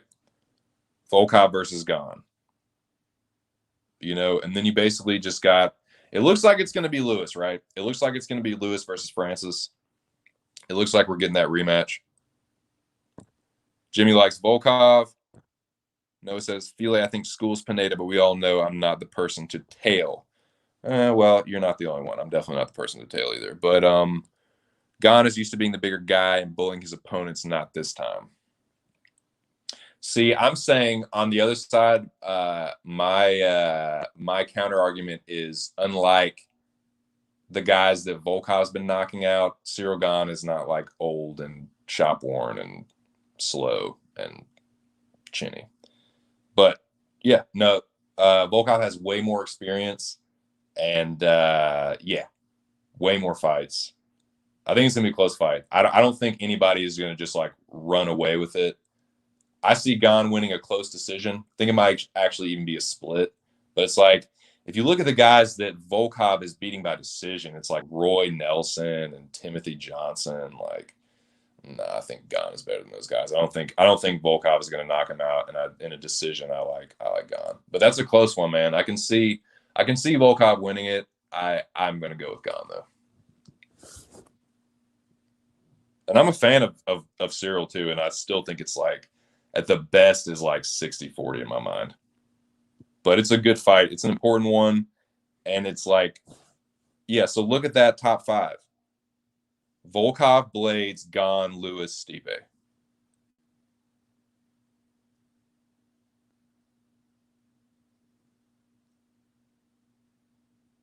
So yeah, most likely it's going to be probably, right? The winner of this could get a title shot. The winner of this could actually get a title shot. You know what I mean? Like, but I just don't know because, dude, Stipe is talking about wanting to come back and fucking fight Francis again. Huh. Huh. Yeah, right. And he's not that much taller. Like, he's like, I think Volkov is like 6'7" or something, maybe 6'8" at the most. But Ciryl Gane is like 6'3" or 6'4", so it's not. And Gane actually has like 1 inch reach advantage, so they're gonna be more or less the same size, more or less. Volkov will be a little bit taller. Volkov is definitely a little bit taller, but yeah, I just, somebody needs to have a come to Jesus moment with Stipe.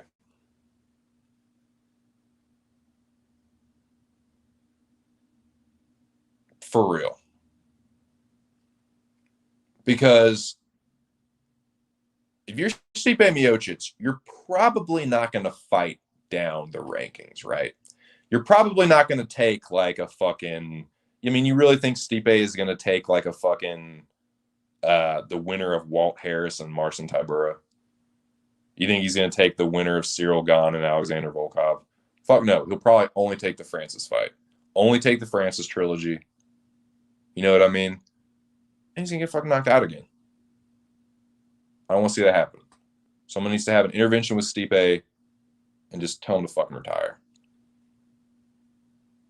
Stipe could beat other fighters. He's just not going to take those fights. He's just going to be like, I'm the champ. I beat him one time. I beat him once. I can beat him again.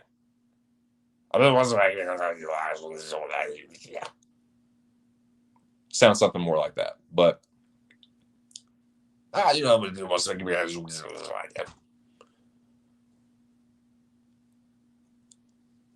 you beat him once. He got so much better in that time. You got older. You're only going to get older now. He's still probably getting a little bit better. No way. Please retire, Stipe. Please fucking retire, Stipe. Please.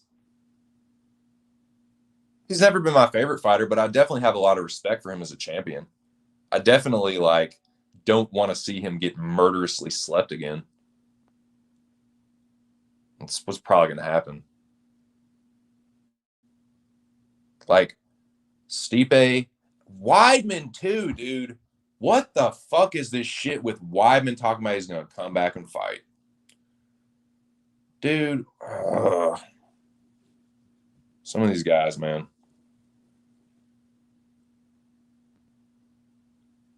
I don't fucking get it. Yeah, something like that. Yep. Begging people to bet Volkov, yeah. It's an enticing line, right? It's a really nice line. It's like he's a slight underdog, you know?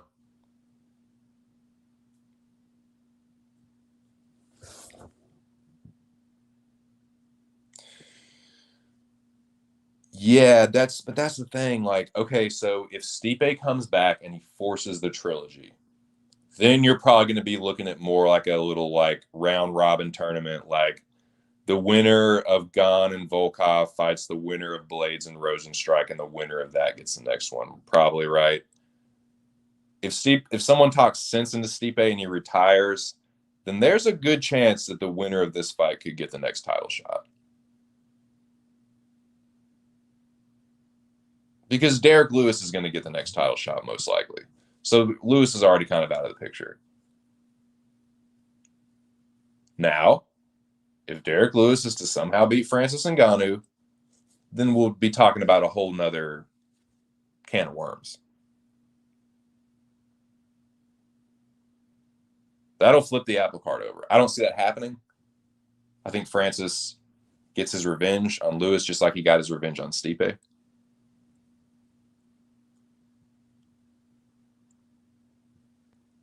But yeah, that's kind of if Francis does retain the title and Stipe comes to his senses, then yeah, the winner of this fight could get a title shot. The point is, this is a big fucking fight. This is a big heavyweight fight. Big heavyweight fight.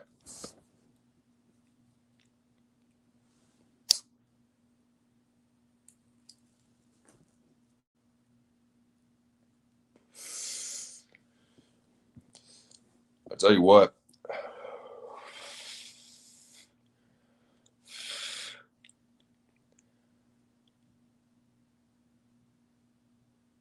How crazy would it be?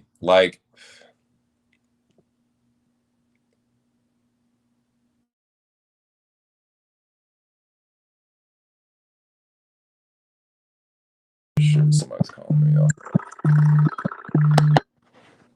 Sorry, had to mute that real quick.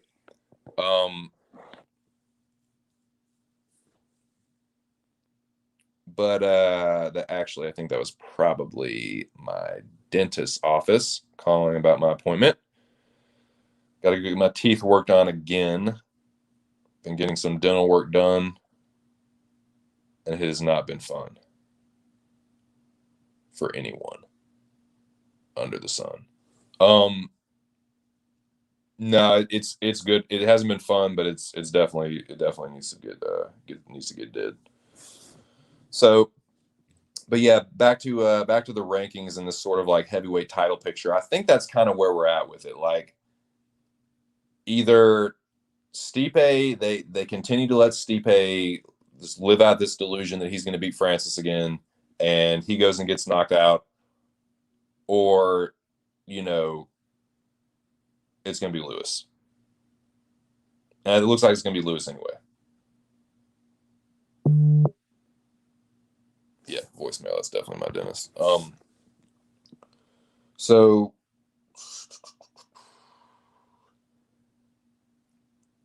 yeah, this is a real important fight, dude. Both of these guys are in the top 5. The winner will obviously keep their spot or maybe move up one. Because I'm sorry, man. Like, you can't still be ranked number 1 after you fucking get your ass knocked out by the champion. You can't, man. You can't hold that number 1 spot still. They need to update this shit. I can't stand when they do that. You need to readjust those rankings. I know the rankings are just fucking media bullshit anyway, but still, man. Stipe isn't the number 1 contender. He just got fucking slept. Move that motherfucker down to like 3 or 4. Crazy, man. Derek Lewis is the number 1 contender. Derek Lewis is the number 1 contender. Ciryl Gane's right behind him. You know, Blades. And how is Blades number 4?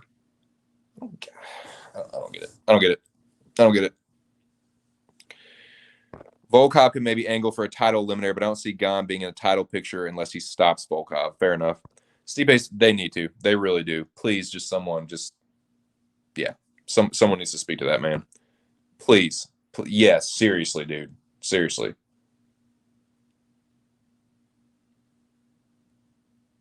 If you care for that man and his family, please, just, there's no shame in it, dude. You were a champion. You were, dude, like, you defended your title valiantly against stiff competition, dude. Like, you turned back Francis. You turned back fucking Overeem, like, on his last run, dude. You turned back, like, you defended your title valiantly, dude. You have nothing to be not even ashamed of. You have nothing to, like, prove.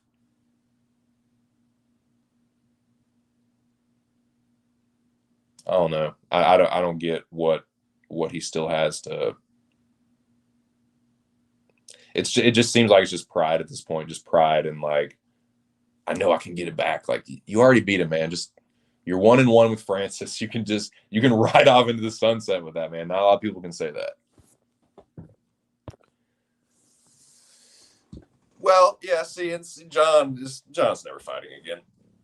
I know some people disagree with that, but if you ask me, John's never fighting again. John just wants everyone to think he is, and then he'll make it about the UFC and whatever. John's not fighting again, though. Can see Gane Volkov winner fighting Stipe for title fight. Now that would make sense. That is a reasonable fight if Stipe is going to take it. That's the thing, though. Like, it just doesn't, from everything that Stipe has said, it doesn't sound like he's going to take anything less than the trilogy fight. Could be wrong about that. And hey, big up to him if he does. If they say, hey, you can't have the title shot next, but if you get one more, you're right back there. I have no problem with that at all. That's a great, dude. Stipe versus Volkov or Stipe versus Gane? Fuck yes. I will watch it for sure. For sure. I trained with Kamer last time. I can do better. Oh, man. Yeah, right. It was all Alexa Kamer. Kamer isn't a bad partner if you're fighting like Gane or somebody, I guess. Like, I don't know how he could possibly fucking emulate Francis. Like, what, dude? Alexa Kamer trained you, like, you were sparring Kamer for Francis? Like, okay. Oh, okay.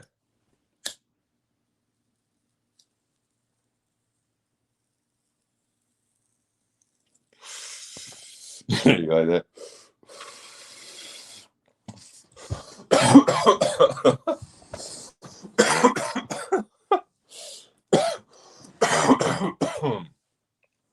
Oh, that was a good one. That was a good one, Noah.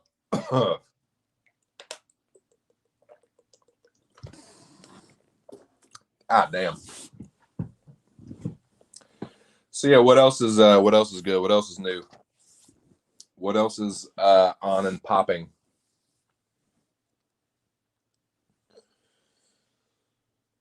Probably not going to go for too much longer, but since there's a couple people in here to shoot the shit for a minute, wrap it up. See what it's 3 hours. I'll go till 3 hours and 30 minutes. Why not?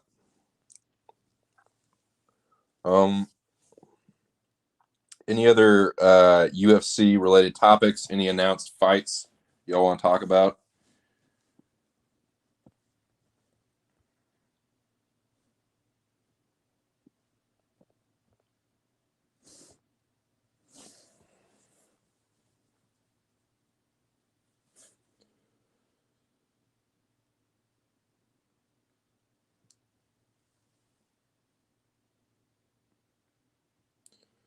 Yeah, I think what the fuck? Debut fighters. Okay. Suspended fighters. Interesting. Scheduled events. Poirier McGrew. We talked a little bit about Dustin and Connor. Sandhagen and Dillashaw. Anybody think that Dillashaw is going to come back and wreck shop? I personally think that Corey Sandhagen is going to beat the brakes off of that fucking pit viper. But maybe that's just wishful thinking. Maybe I'm crazy and TJ Dillashaw is just on a different level and he's going to piece Corey Sandhagen up and just do something to him. I don't know, though, man. What do y'all think about that? Merab versus Moraes. Man. Merab versus Marlon? Dude. Probably favor Merab, right? Unless he gets chinned in the first round. I think if he gets out of the first round, that's Merab's fight to lose. He's just Marlon's a good, like, he's good at Brazilian Jiu-Jitsu, but he's not gonna be able to stop those takedowns. Merab's just gonna take him down over and over and over. Is how I see it going down. If he doesn't get knocked out, because Marlon is really, dude, he is dangerous early. He's chinny now, but early he can fucking end the fight. But yeah, I think Merab gets that done. I like Merab there.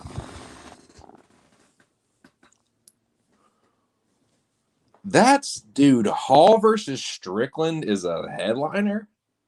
Am I reading that right? Man, dude, I know I'm just going to sound like a fucking hater here. I'm going to sound like a hater. I am kind of a hater. So whatever. I don't give a shit. I'm going to say it anyway. Dude, someone is going to fucking knock Sean Strickland the fuck out. I'm sorry. Like, that dude, he gets hit too much. Like, he just does. He gets hit too much. He stands straight. Stands straight up and down. He moves straight forward. Someone is going to chin his ass. It might be Uriah Hall, but someone is going to knock him the fuck out. Like, he's not a bad fighter. He has good striking. He does. He has a nasty 1-2. He has a nasty jab and a nasty cross that he just throws straight from the hips. But he has that guard where he just kind of like keeps both his hands, like he has that like kind of Mike Tyson guard, but he doesn't have the like peekaboo, like he doesn't like roll under punches and like roll into the pocket like Tyson did. You know what I'm saying? He just has his hands there. And he'll kind of lean back from shots, but I'm telling you, somebody's gonna knock that dude out. And I don't not like Sean Strickland. I like Sean Strickland fine as a fighter, but I don't know, man. I don't know if he's gonna be Uriah Hall. I'm kind of leaning Uriah Hall in that fight.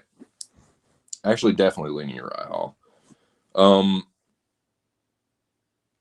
But yeah, I'm surprised that that's a headliner. Honestly, that's like a co-main to like a preview, or not even a co-main, like a fucking. That's like a middle of the card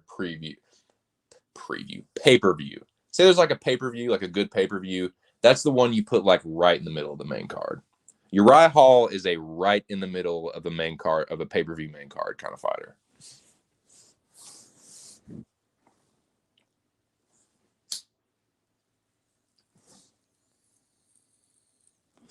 But it is what it is. There's been worse headliners. There's definitely been worse headliners.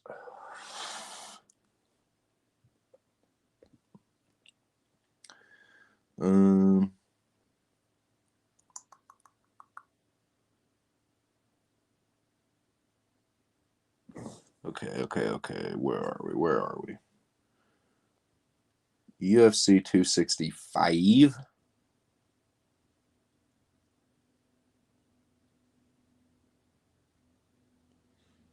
What do y'all think about Vicente Luque and Michael Chiesa?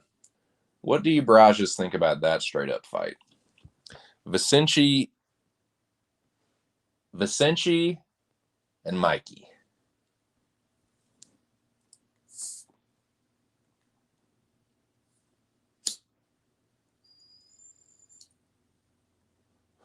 How does Dan Levy say it? Vicente Luque. What do you think about Luque and Chiesa? What do you think about Luque and Chiesa? Vicente Luque versus Mikel Chiesa.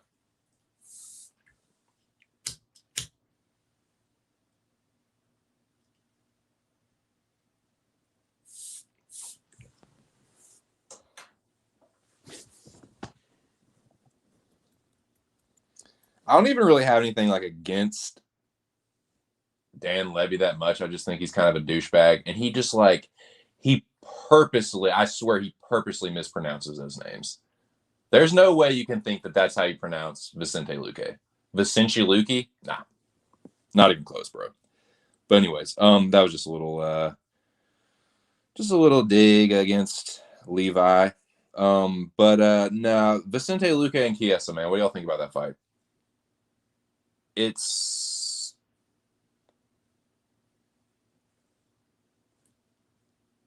if you think that Chiesa can get it to the ground more than once. Is kind of how I think that. Yeah. If Chiesa can get it to the ground and keep it on the ground, he's going to win. He's going to win that fight. If it stays standing, Luque's probably going to have his way with him. But man, I don't know.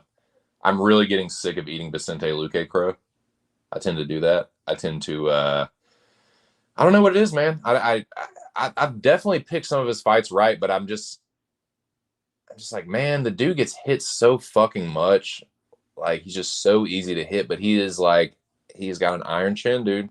He can fucking take a punch. And Chiesa is wily, though. Chiesa is definitely wily, and he is a nasty grappler. I don't care what belt he has. Michael Chiesa has, like, black belt grappling skills in MMA.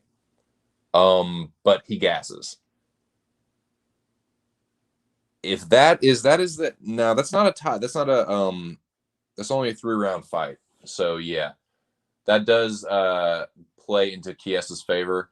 He can sell out a little bit more for getting perhaps into a dominant position on the ground, or getting a choke perhaps, and not have to worry about the 4th and 5th round. That is when Luque seems to finish a lot of his fights, is like later on in the fight.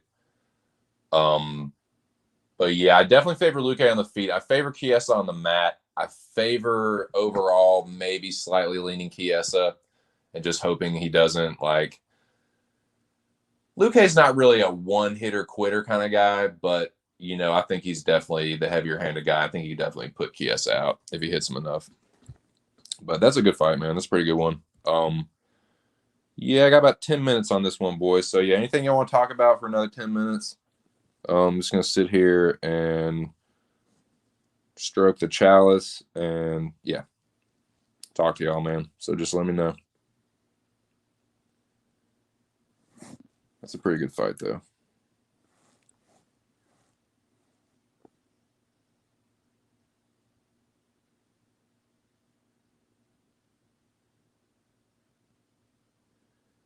Man, so Max got injured. That fucking sucked, man. I was looking forward to that. His fight with Yair, man.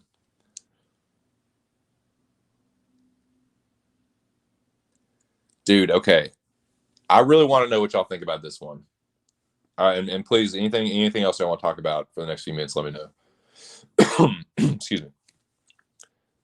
Thiago Santos and Johnny Walker. What do y'all think about that one?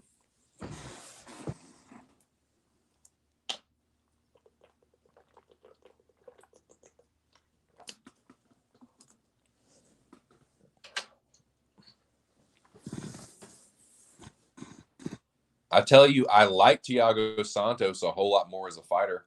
I'm definitely a bigger fan of Thiago Santos. I'm definitely rooting for Thiago Santos. But that's a crazy good matchup, man. That's a really good, like, sort of middle of the pack, light heavyweight sort of.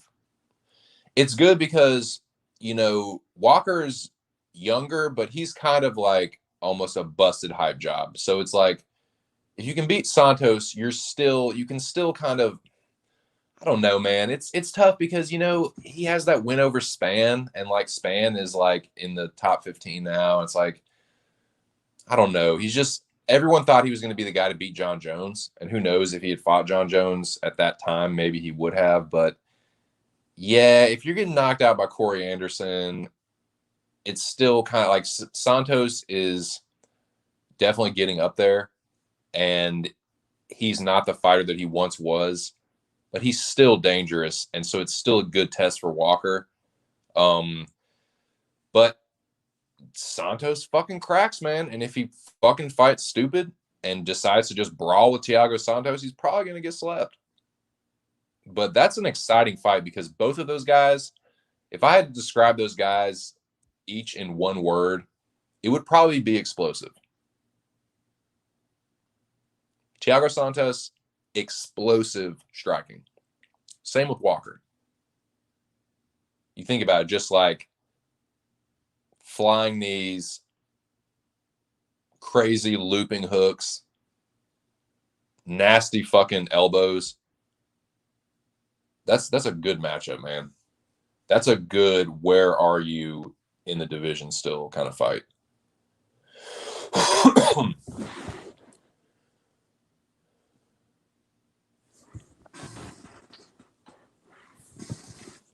Light heavyweight's dope, boys.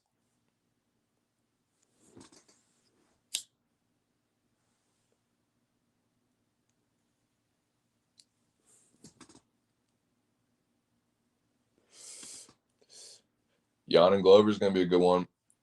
I like Jan in that fight, but Glover's tough. He's tough, but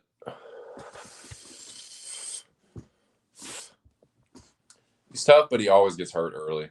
And I just think Jan is not the kind of, with his mentality these days, I don't think he's not going to want to give that belt up, man. And I think if he hurts Glover, he's going to finish it. He's going to put Glover away. He's not the kind of guy that's like, he's not a flake like Anthony Smith. And I don't mean flake like he's a pussy or anything or he's a bitch, but he's just kind of like, I don't know, man. He's just not. It's so weird, right? Like the guy's name is Lionheart. He's supposed to be known for his heart, but it's like the guys he smashes are just like guys he's supposed to smash. Like you can beat him by like Glover and like,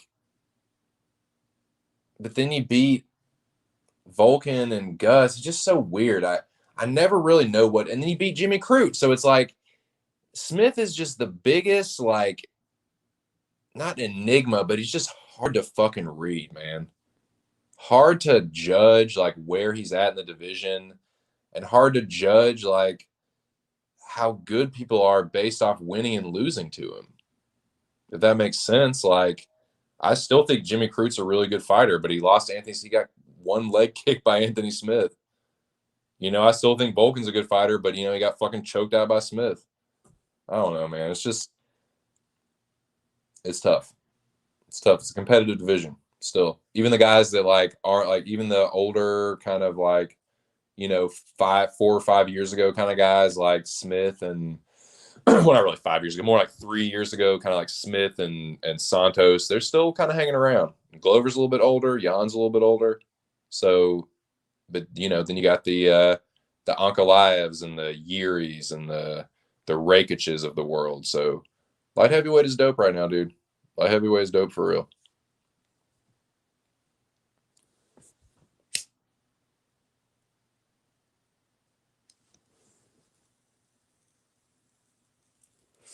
Fucking heavyweight is dope. Light heavyweight is dope. Featherweight is hot fire.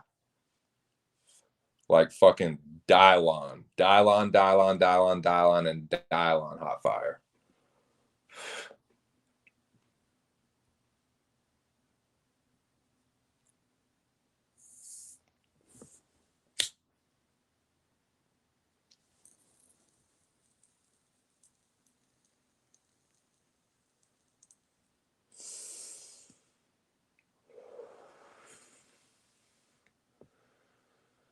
Yeah, boys.